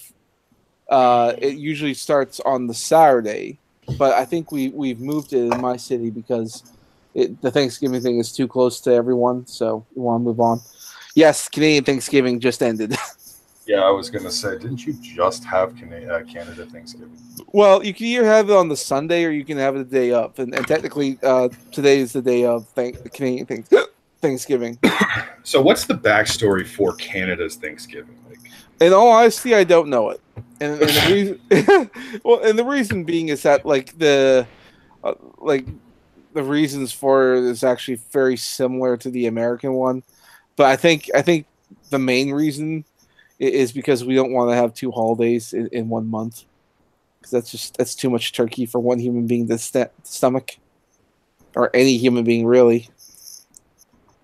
So instead of legitimately celebrating Thanksgiving just like on the same day as America and everything like that, you guys are all like, how about we have our turkey stuffing thing like a month ahead of them? Look, I'm just saying that with all that turkey, how are you gonna get any gift wrapping done? Okay, and on top of that, Black Friday's fucking like what, the day before or day after? I mean, come on, none of this makes any sense. But that's when everything goes on sale and people kind of try to get away with murder. Oh God, the murder. Yeah, that sounds interesting. I always found that's, you know what, that I think that's one of the things I'm probably going to do on my fucking channel. I think I'm just going to like talk about the various videos that I've seen on Black Friday. I might even just start playing some of the videos on for Black Friday and shit, because there's gonna be Black Friday outrage videos and shit. I think Black Friday's lost a lot of its luster. I remember seeing those epic videos of people nearly killing each other just to get in the store. And then once you're inside the store, just fucking doing what you can. And actually, some of the local pawn shops here in Canada were the first to bring in anything remotely representing Black Friday, because we don't have Black Friday here. We do now. It happened like a few years ago, and the local pawn shops here did it first. And I remember when the first one happened. It was like, it's called Cash Canada, and this is when I never had a PS3. And they had one there, and I got it for like $50. I was so fucking proud of myself for getting that thing. And then I thought, oh, I'll do it again the following year, because that was when the PSP came out. Well, the newer PSP. Fucking lady, fucking mom, with her 5 kids, right up front of the door. I kept telling her, lineup starts over there. And she said, "Oh no, I'm just waiting for a friend." And she's waiting for it, and I could tell she's getting ready to do a dash. Bitch goes in there, fucking takes my PSP. Fucking I I didn't know what she wanted, and then I found out. It's like, bitch, I've been waiting in this lineup, and I'm like, I didn't have a backup plan. I just wanted that. So, because I go to the store, I figure out what you got, what are you selling, and they had nothing else I wanted. Like, fuck you, I wasted my fucking evening. And ever since then, I stopped with Black Friday. I don't care. Oh God, you're so Canadian. You can't even confront a woman that clearly just swiped the product you fucking asked for, the only product you wanted. And this bitch runs up. You know what? She probably grabbed that, and it's the 5th fucking PSP that she got that day. That bit,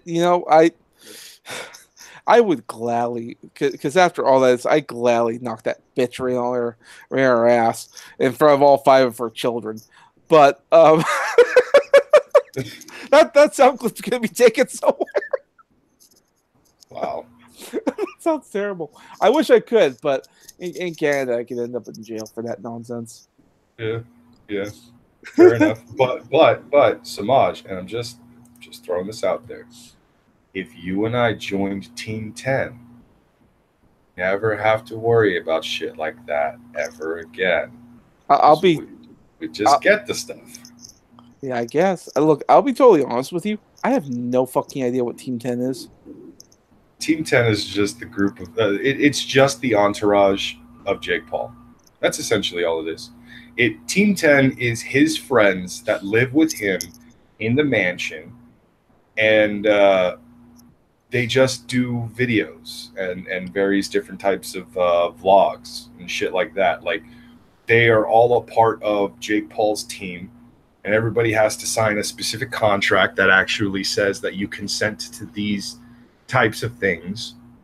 Apparently, there is a part of the contract that does legitimately say that you will be excommunicated should you choose to leave Team 10.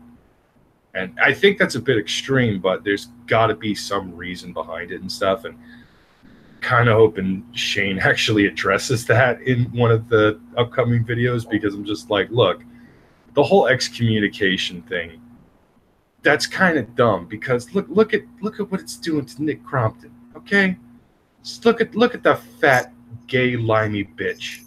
He's clearly missing his best buddy, and he wants to do things with Jake, but he left because his dad's a fucking homophobe. Ugh. I don't know the actual story behind it. I'm just assuming that's what really fucking happened. Nick Crompton said he left specifically because of Greg Paul. He left because Greg Paul inserted himself into Team 10 and changed everything that was Team 10. This was in episode 3. And so, like, I'm just like, whatever. Now, I don't actually watch Jake Paul's shit. I only know these people by name, or at least I know Nick Crompton's name and I know Jake Paul's name, because you can't really talk about fucking YouTube without someone at least bringing up Jake Paul or Logan Paul and shit. And Nick Crompton only got fucking big in name because people like some black guy couldn't stop memeing the shit out of that guy because of the line, "England is my city," in that everyday bro cringy ass fucking song. So it's just,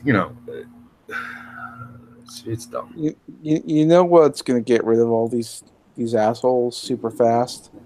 If we bring back Vine. No. The only reason they grew was because of Vine. And Vine, with that going, they went to YouTube, and that's where they fucking dominated. Motherfuckers, go back to Vine. Let us all gladly forget about you. That is accurate to a certain degree. Well, it's also too late, because I mean they're on YouTube now, so like, why would they bother going back to Vine? Yeah. But yeah, no, Vine, even if it actually did make a comeback, all the Viners that actually made their way over to Instagram and YouTube, they're not going to go back to Vine.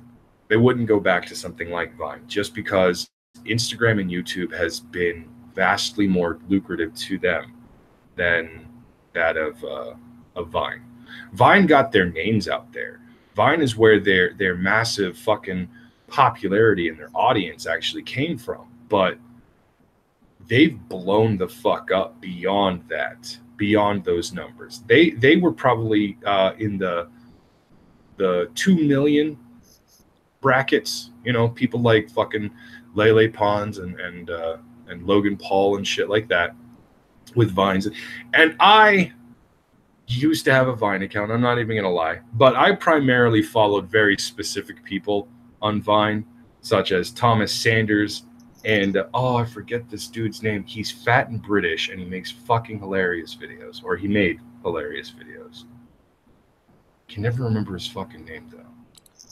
Anyways, but yeah, I'm familiar with the whole Vine bullshit. And so like they may have had like 2 million followers and stuff, but they made the transition over to YouTube. They brought their 2 million followers over with them, and then doubled, tripled, quadrupled. Fucking their numbers grew and blew the fuck up. They're making millions of dollars now, whereas like Vine probably got them hundreds of thousands. They did fairly well for themselves, to say the least. Yeah, very jealous. Yeah. God damn it.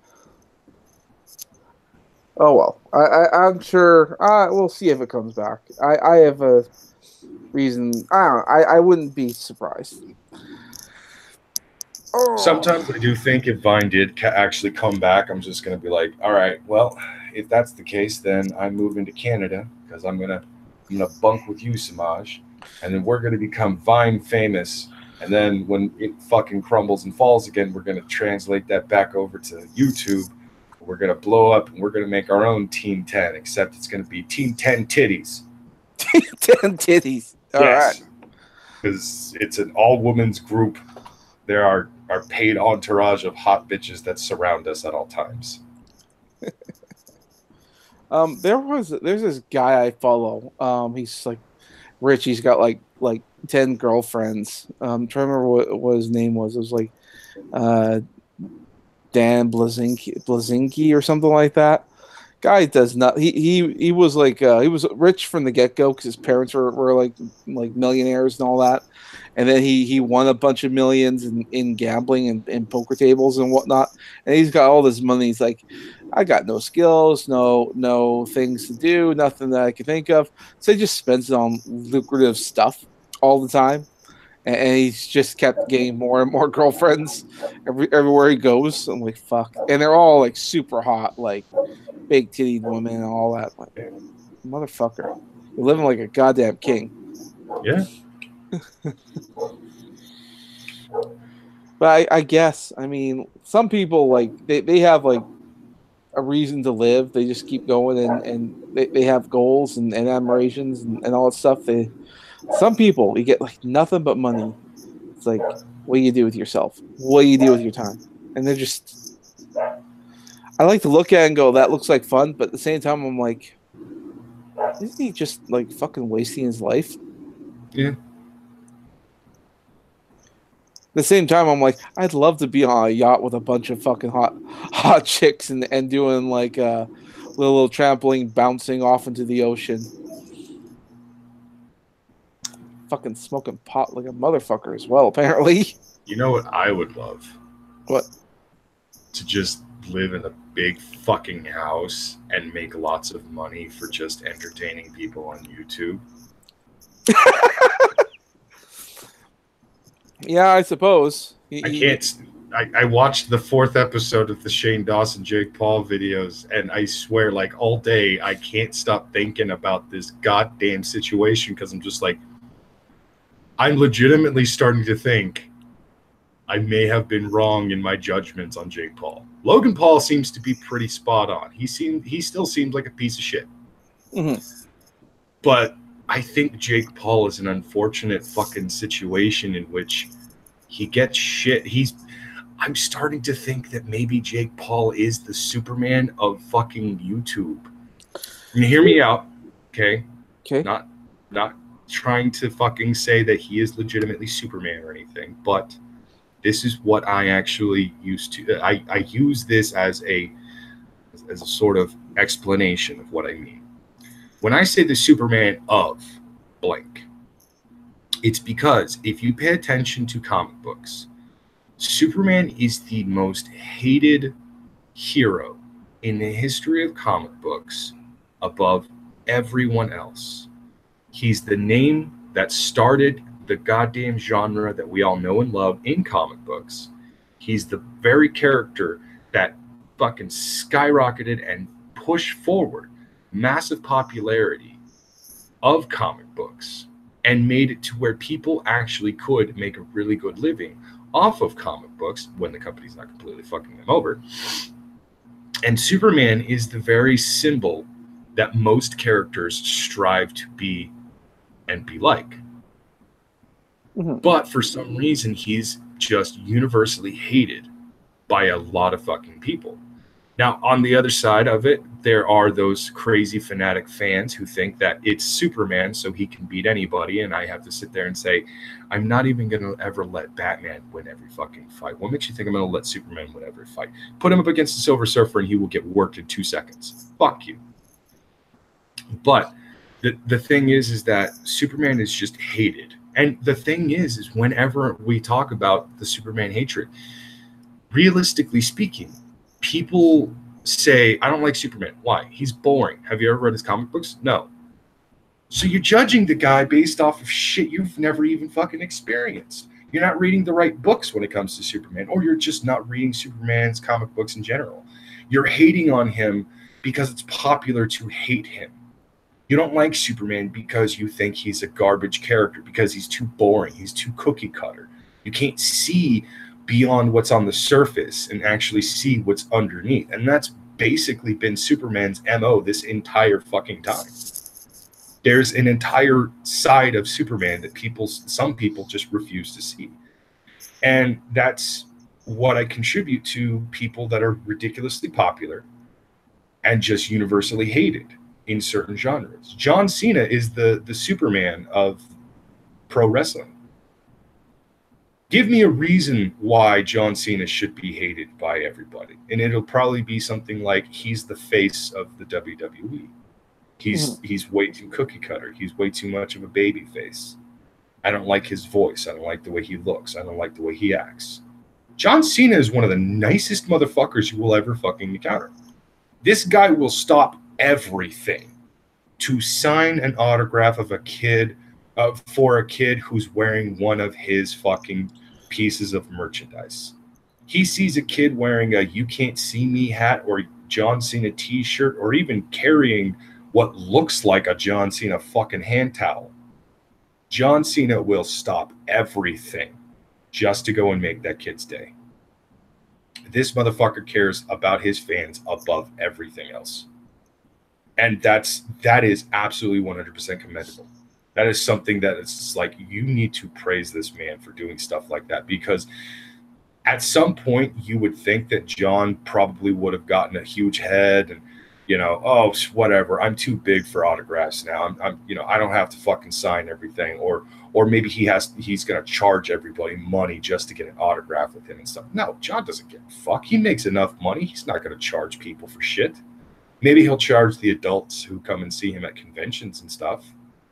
That might be a thing. Kids, no, fucking free. Well, circling that back to the Jake and Logan Paul kind of thing, I wonder if part of the reason for their I don't know, like their attitudes and all that comes to the fact of their age, because they're both pretty young. I think they're in their early 20s. Actually, Logan Paul at this point is probably closer to his late 20s. I think Logan Paul's like 26 at this point. Mm-hmm. Well, they've been at this for a little while. And I think comparing him to other people of a similar, like, you know, got a lot of money when they were young. I mean, just look at Justin Bieber. I mean, that kid made a lot of money and when he was really young as a result of all this. And I don't know if that level of money is good to have at such a young age. It probably is detrimental to their overall well-being because it just doesn't work. Like, I remember hearing about like the Olsen twins, like when they were younger, because the parents had control of their money and their finances and all that. They just never told them how much money they were making. They just gave them like a basic allowance and sent them to school as like everything else. And I think they filmed on the weekends. So that way they'd have a fairly normal upbringing. But I guess once they turned 18, they were legally obligated they had to inform them about how much money that they actually earned. And, you know, how much money they're actually worth. And so at that point, things kind of went downhill from them because they just kind of, like, what do you do with that much money at such a young age? But I like to think the Olsen twins had a better chance because they didn't have so much. They were raised normally and then found out they had all that money. I think that, let's say, if you or I were to come into that kind of financial situation, I like to think that we'd be a little bit more reasonable with our money. There's a possibility of that. Well, because I think that at our age, we have more of an understanding of money than, let's say, a 20-year-old. Yeah. I think we might have more of an understanding of what is important and what would be, you know, useful and all that. Like, maybe like what's like, let's say we had a good couple $1 million. You get that like tomorrow. What are you gonna do?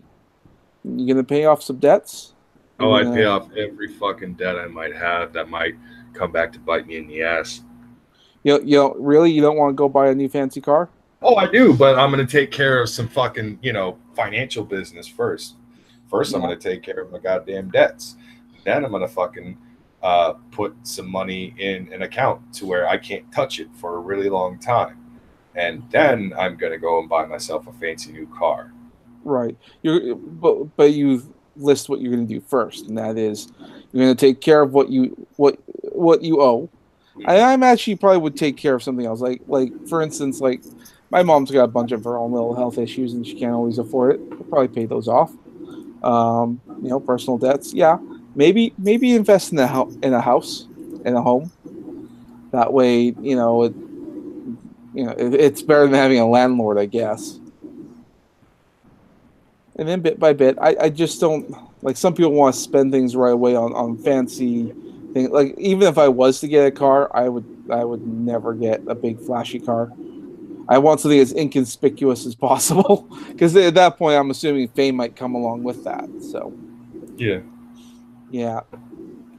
You ever hear the stories about those people who win the lottery and how it ruins their lives? For some people, maybe. I do happen to actually know of at least one particular family who won the lottery, but it has not ruined their lives in the slightest. In fact, it only enhanced and improved their lives. Like for instance, I remember hearing with people like either their friends or family are going to immediately start asking them for money and favors, Oh yeah, yeah. and then Chris. yeah, and then how do you sort that out? Like if some family members are like gimme gimme gimme gimme, and it's like what do you do with these people? If you say no, how are they going to take that? No, yeah, I actually understand that on a very annoying level too, because so there are good family members and there are bad family members to a lot of different families, and I am no different. Um, Several years ago, and I didn't know any of this was really going on until I would say maybe 5, 6 years ago, something like that. I was definitely an adult by the time I'd found any of this out.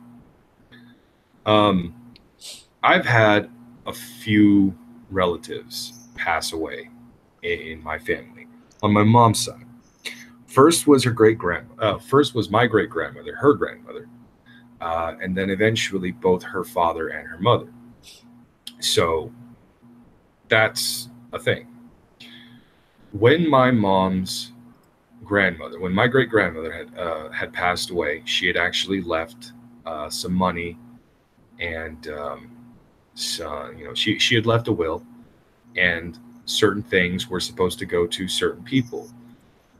It turns out that certain family members had actually gotten really fucking greedy and attempted to legitimately steal from other family members, from behind their backs and such.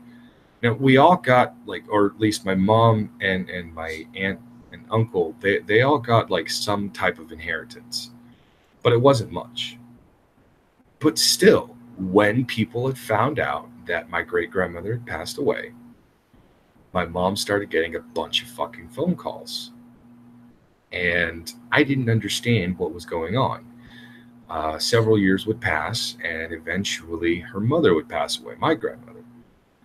And again, my mom got several fucking phone calls from different family members. And my mom would always get pissed off right around these times, whenever, like, somebody in the family would pass away, and then she would get a bunch of fucking phone calls and stuff.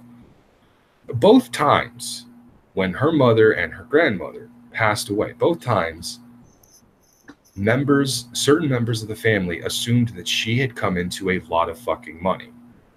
Because in their head, they're thinking white people are all super fucking rich and they all have money and stuff like that. Because this is actually my dad's side of the family. And they started asking to borrow money from her, or they were talking about their troubles. Now, these are people that did not talk to us for fucking years. They don't call us on the holidays. They don't call us for fucking special occasions or anything. They don't call to check in and say, hey, how you doing, or anything like that. These are people that just do not communicate with us. We see them once a year during the family reunions and shit. And all of a sudden, these motherfuckers are calling us up out of nowhere, or at least calling my mama up out of nowhere, talking about how they got financial problems, how they need a little bit of money just to help them out, stuff like that. And my mom had to consistently tell them, I don't have any fucking money. And I didn't learn about any of this shit until I was like in my 20s and stuff. And I'm like, wait, who the fuck is doing this? I couldn't tell you now. Not only because I don't want to dox anybody, but I don't remember exactly which family members fucking did this. Mm-hmm. Now, when I said earlier that I actually do know that, about the people who win the lottery, I have a family member who won the lottery. And his family, his kids, his wife, they're all doing just fine. They've been fine. Now, when they had won the lottery, my dad and my mom had called them up to congratulate them. That was it. Not to ask for fucking money, to basically just say, congratulations, you fucking did something no one ever thought that somebody in this family would ever be able to pull off. That was it. That was all it was. Congratulations. Well, it turns out they had already received several phone calls by that point because people had found out that they had won the lottery, and yeah, the begging had started. It's fucking sad and pathetic, dude. Like, I understand we're family. I understand we're blood and everything like that. You know, blood is thicker than water. Yeah, fuck you. I don't care. It makes you definitely a little bit more jaded when it comes to family, and then it doesn't mean like it also means like it's an uncomfortable position to be in, because sometimes you have family members that you have problems with, but you're in a fairly reasonable position depending on the family. Some people are like that. So yeah, I love my uncle, but he's okay. And then I know where he's asking for all this money. It's like, we have an okay relationship there, Uncle. I don't want to be in a bad. I want to have to say no and then have you yelling at me and all that shit. So, yeah.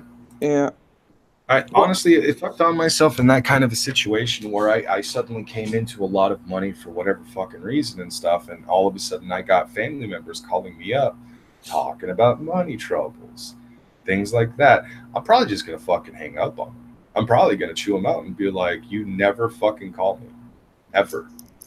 Not once do you call me. You don't try to reach out to me. You don't even really talk to me when we're at fucking family reunions and shit like that. But all of a sudden, I come into a lot of fucking money, and here you are on the phone with me. Mm-hmm. Go fuck yourself." Yeah, we have family members like that in my household as well. We're trying to get my brother buried in Manitoba with the rest of the family and all that. And I have an aunt and then my grandma down there. But we have to get the ashes moved over, so we thought we send off the family. They both refused to take the ashes.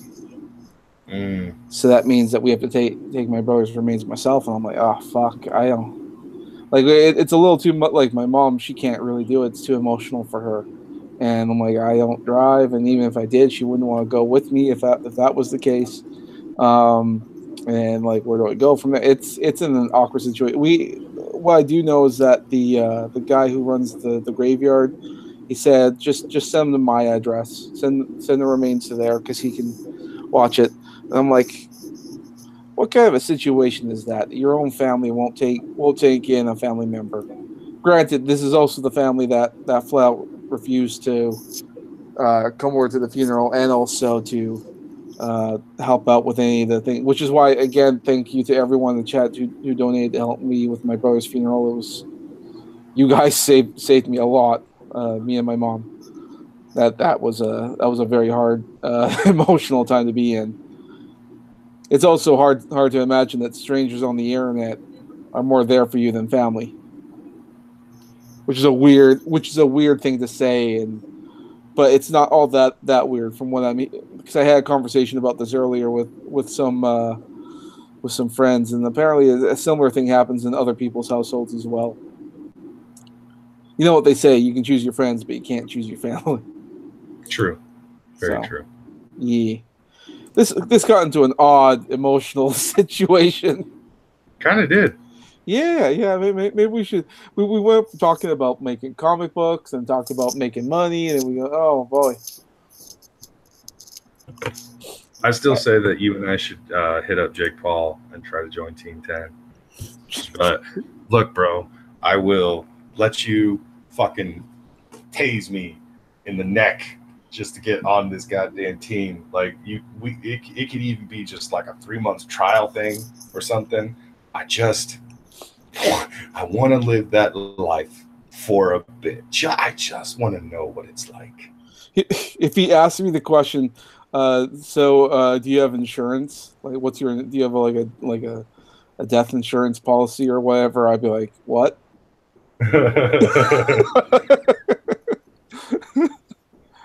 Any heart conditions? Not that I know of.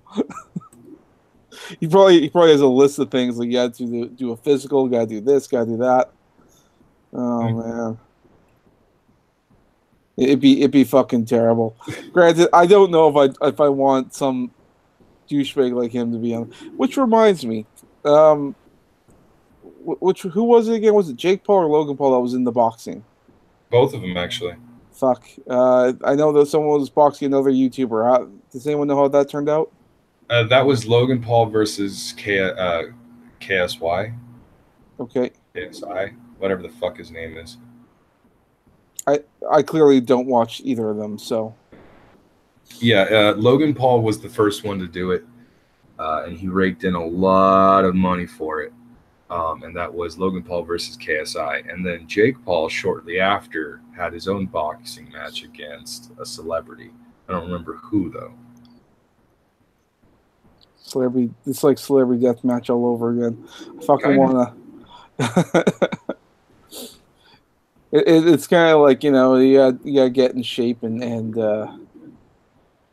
fucking make things work. I don't know, man. I don't know.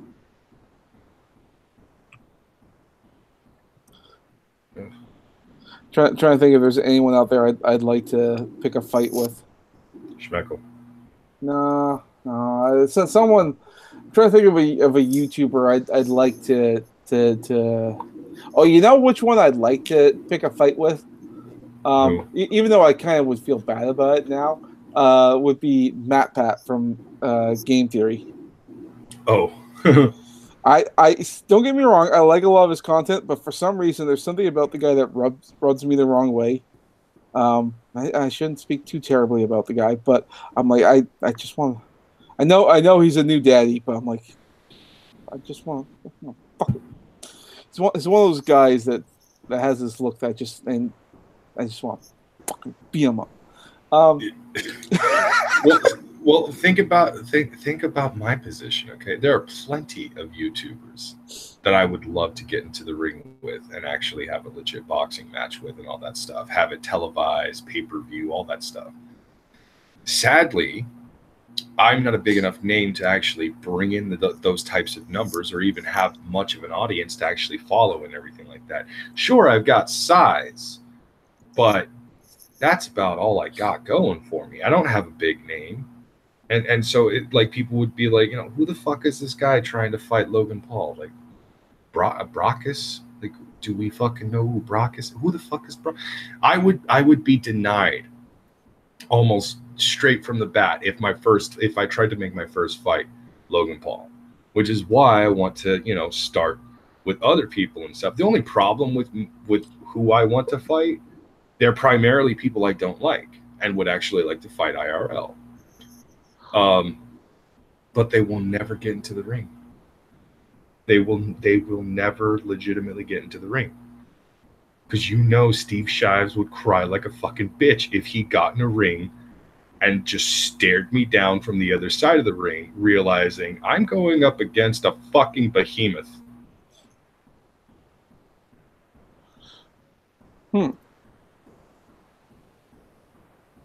But I'd like to have legit boxing matches, only because ever since the Logan Paul KSI fight, Tonka had actually brought up the fact that fighting really is a very lucrative thing. It's nobody wants to do this, nobody wants to do that, blah blah blah. Bullshit. Look at what happened. Nobody cares about fighting.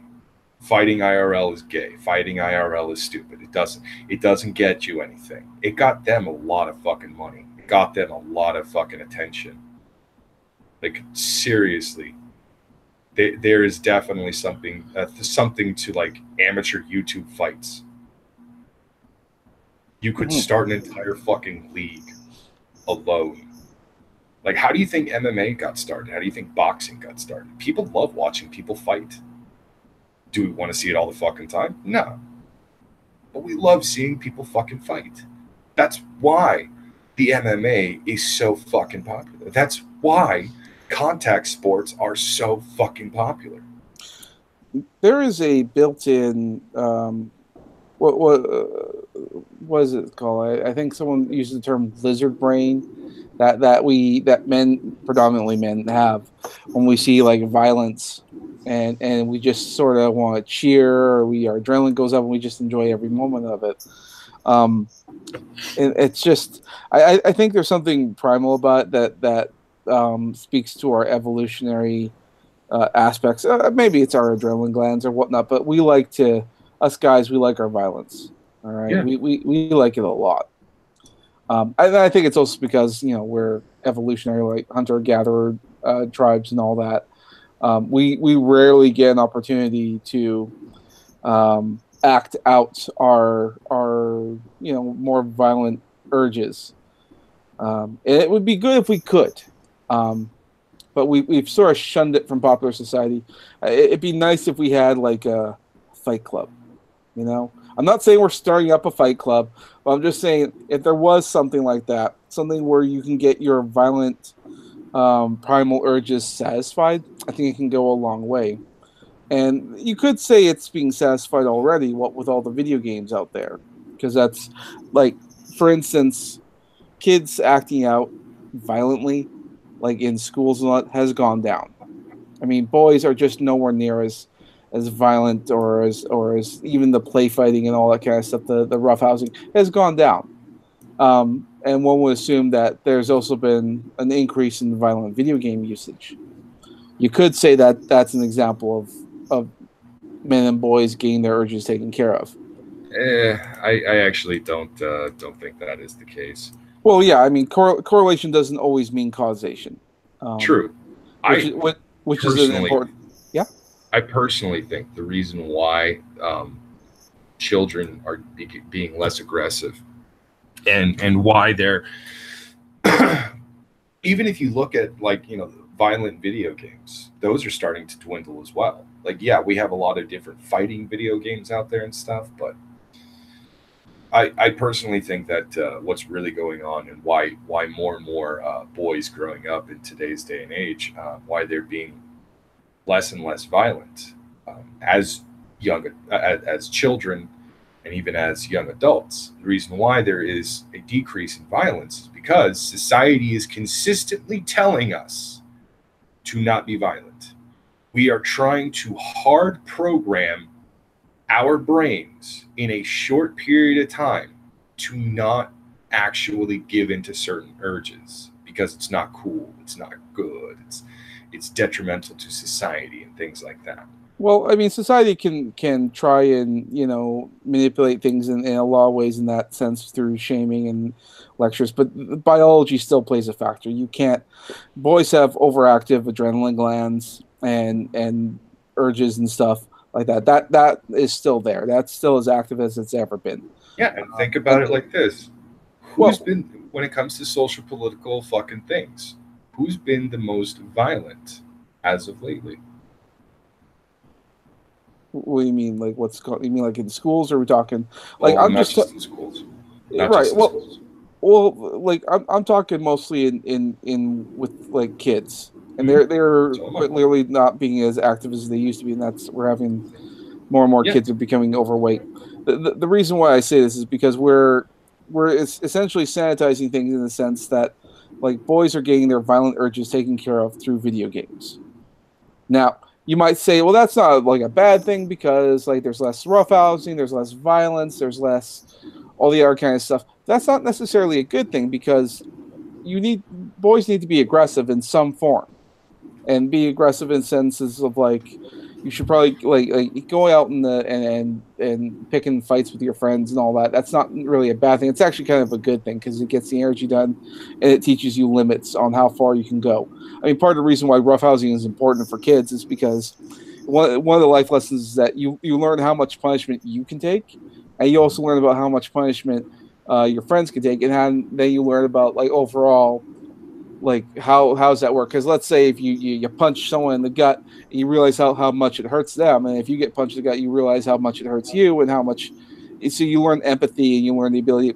Like for instance, guys who fight physically, um, we have the ability to just really fucking kill each other if we wanted to. because we're physically stronger, we're physically able to do stuff. We could do that, but even the most trained and hardened, battle-ready male will hold back because we don't want to kill each other. We Oh, might that we might want to beat each other up, but we societally know more and it can function better in that. That's essentially why, like, when you see women fight, they didn't roughhouse. They didn't learn limits. They didn't learn how that goes. So when you see women fight, they fight to the death. If you let them go, they will. That's why they're always ripping out hairs. They fight like vicious animals because they didn't learn limits, and limits come from roughhousing. They didn't learn that. Men did. I did the same thing to the women to see what would happen with them. They've been awake for 5 minutes, haven't even tried to learn each other's names. Yeah.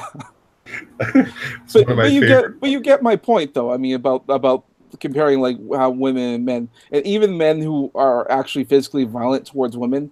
I mean, these men are, if they really wanted to, they could fucking kill a woman with one punch if they wanted to, because they're just men and women are built differently. If a man really wanted to, the fact that most of these women who do just walk out with black eyes or whatever, it's terrible. It shouldn't happen.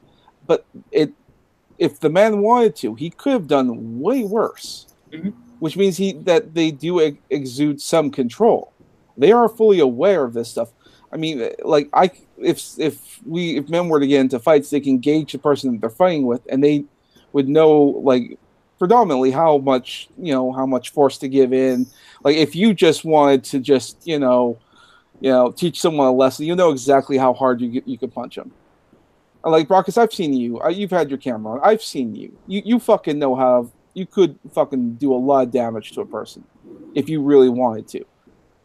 But I have more faith that you have, because you've probably have been in a bar fight and you've done sports and all. You know limits and like how far to go and what you can take and what punishment other people can take. You learn how to gauge that.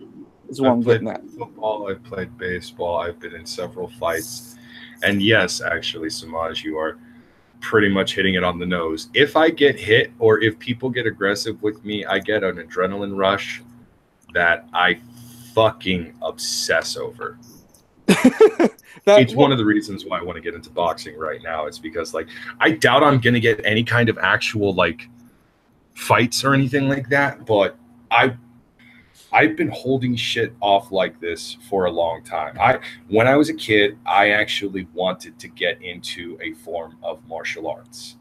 I wanted to learn karate. I wanted to learn Muay Thai kickboxing. I wanted to learn jujitsu. I wanted to learn boxing. I wanted to learn all kinds of different things. Personally, I think boxing would probably be the thing I should definitely look into learning above the other sports right now. Although I think MMA would actually be up my alley as well.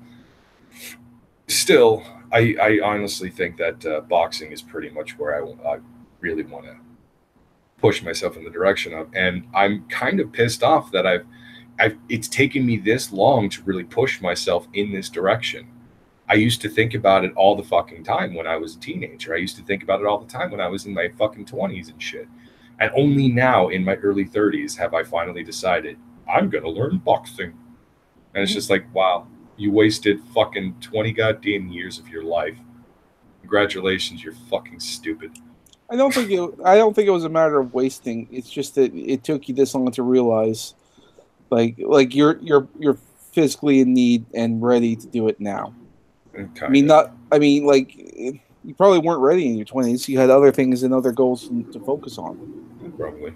And a lot of people, and you're fortunate in that you don't have any kids or anything yet to focus on, because otherwise they'd be like, hey, I'd like to be able to do something. And there's a lot of guys out there who want to, but they can't because of responsibilities and prior important things that they had to do. You have an option that not every man has, that you can actually go forward with this. So think of it more as like you have an opportunity, and you might as well take it while you can.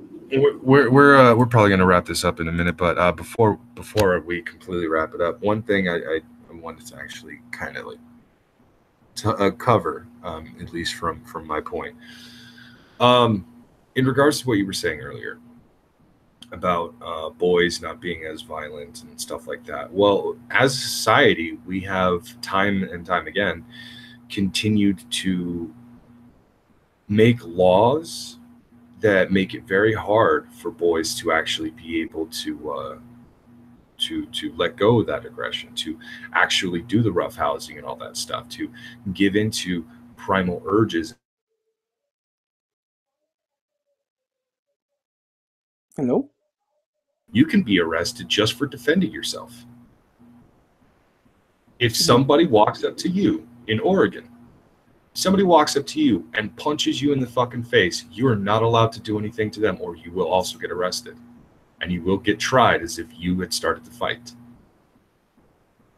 Like, that's basically where many laws are doing this now. We are trying to force our own brains. We are trying to force the way we are to be completely altered to better fit a few people's ideas of what the ideal man and woman should be, and so on and so forth. We have consistently continued to change and alter society to be purely pacifistic, knowing fully well that human beings have never actually been fully pacifistic. We are not pacifists by nature. We have an urge to fight. We have an urge to kill. And the only reason why men do not kill on a regular basis is because the laws exist. And the law enforcement has gotten better at finding the people who are fucking responsible for killing. The only reason why the majority of people are against killing is because punishment will inevitably follow. This isn't 200 years ago when forensic science was really something that was kind of a future fucking thought and not something that would benefit anybody at the time. Yeah, we did have some forensic science at that time, but it was nowhere near what we have now. We have highly advanced computers and systems that we can use to actually discover a fucking killer because, you know, one of their fucking eyelashes just so happened to be on the goddamn ground and a beat cop found it. Cool. Um, but that's the kind of shit that like we have now. 200 years ago, that wouldn't have been a problem. We'd be killing motherfuckers left and right. We wouldn't do it on a daily basis. Our bloodlust has been sated, so why the fuck do we have to continue killing and shit like that?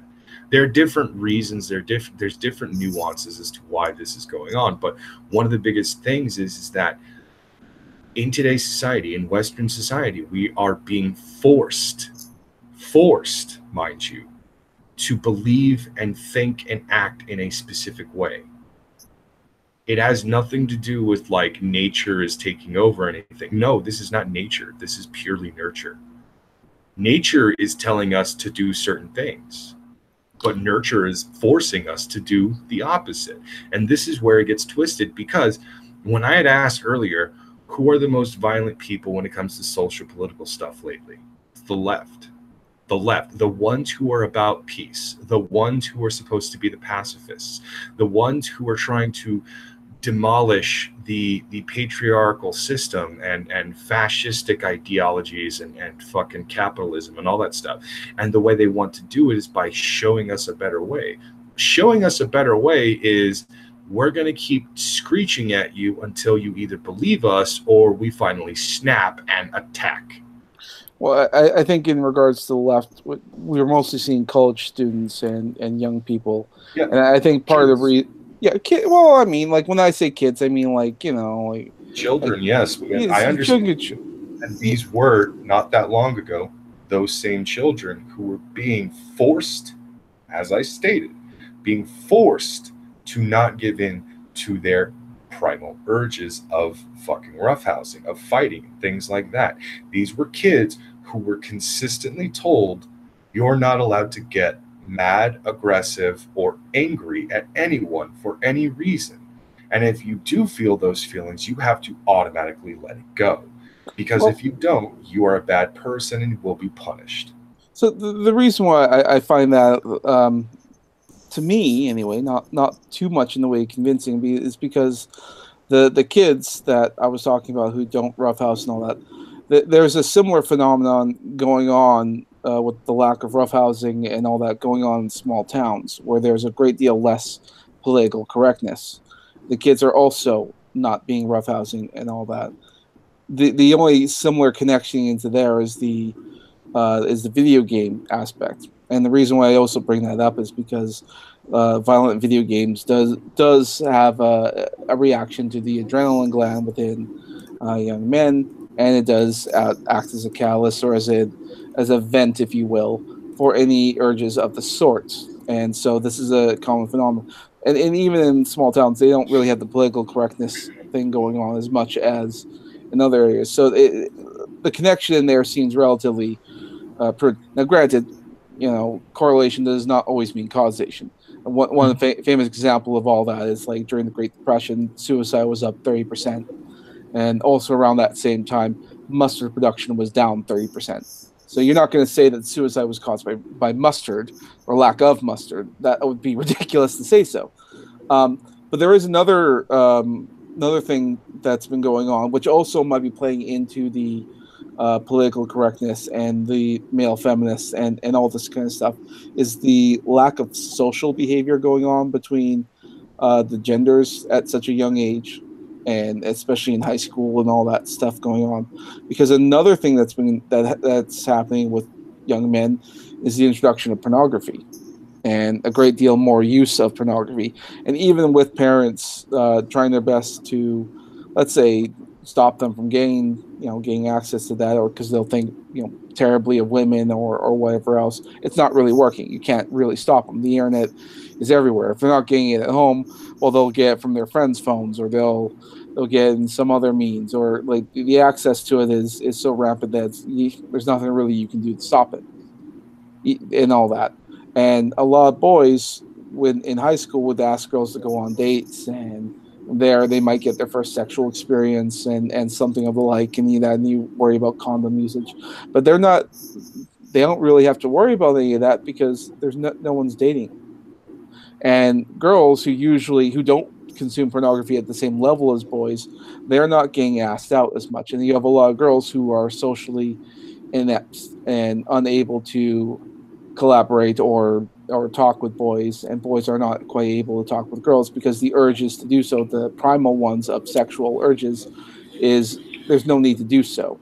You have an outlet, and that's on the internet. But girls don't really have the same outlet because they don't get off the pornography as much as boys do. They need physical contact, a lot of girls. So there's a disconnect between the genders, and then that carries over to the let's say the teenage or to the college years, and then you get at that point you have to focus on your education, so less video games and not so much in the way of pornography. But then you find that you're forced to interact with girls for the first time ever in your 20s or whatever else, and the social awkward part didn't occur in your teens because you didn't socialize to that extent. And how do you think that's going to play out? You now have an urge to have sex, and now you have to appease women to try and get that. And how are you going to do that? You don't know. You weren't taught it. You didn't learn it. You were supposed to learn in your teenage years, and you completely skipped that. And now here you have a bunch of adults who don't know anything about the sexes, don't know anything about the opposite sex, and they effectively have to become white knights because they avoided the aspects of all this. I'm not saying video games and pornography is the reason for all this, but it very well might be a factor. And then you combine that with the social, political aspects of how we're supposed to live our lives, and the government intruding on how things are done and all that. I mean, I think it's a bad combination that's currently playing out. It's I'm a long-winded explanation on this. This is just a theory. No, fair enough. I get what you're trying to say, and honestly, I don't really know all the facts. I will say this much. I will concede this much. Somewhere between your theory and my theory is the actual truth of what's really going on. There is going to be a percentage of kids that are still children to this day. They're like my niece and my nephew.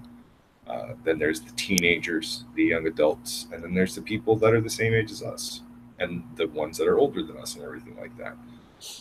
And each specific age group is going to have their own individual experiences, and they're going to have different reasons as to why they do and do not do certain things. Some of them are probably going to follow your theory. Some of them are probably going to follow my theory. And some are probably going to follow a theory that neither of us actually could think of.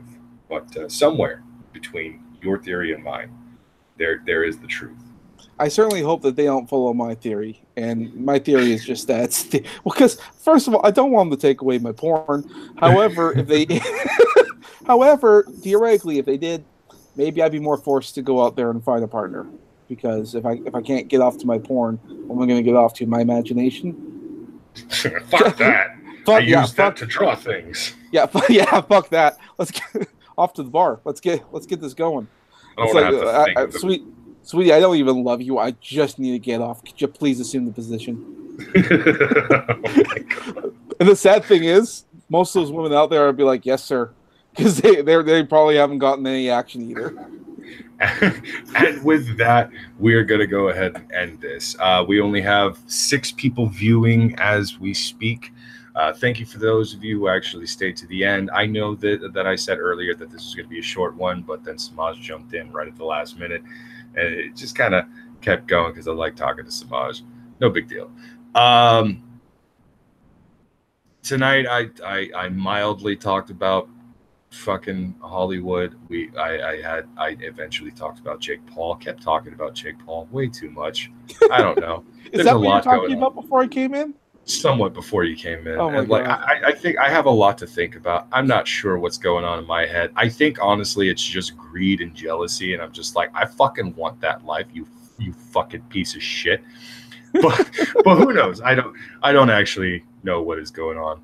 Anyways, tune in tomorrow night when we actually are gonna have the Han Solo geek stream. It should have myself, Semaj, Schmeckel, and possibly Magnus, because those are the usual people that do come on to our Han Solos. If Schmeckel is actually available, he'll be there. If he's not available, whatever. The stream will still happen. I don't think we have anything before Han Solo. I can't think of anything, but fuck it, whatever.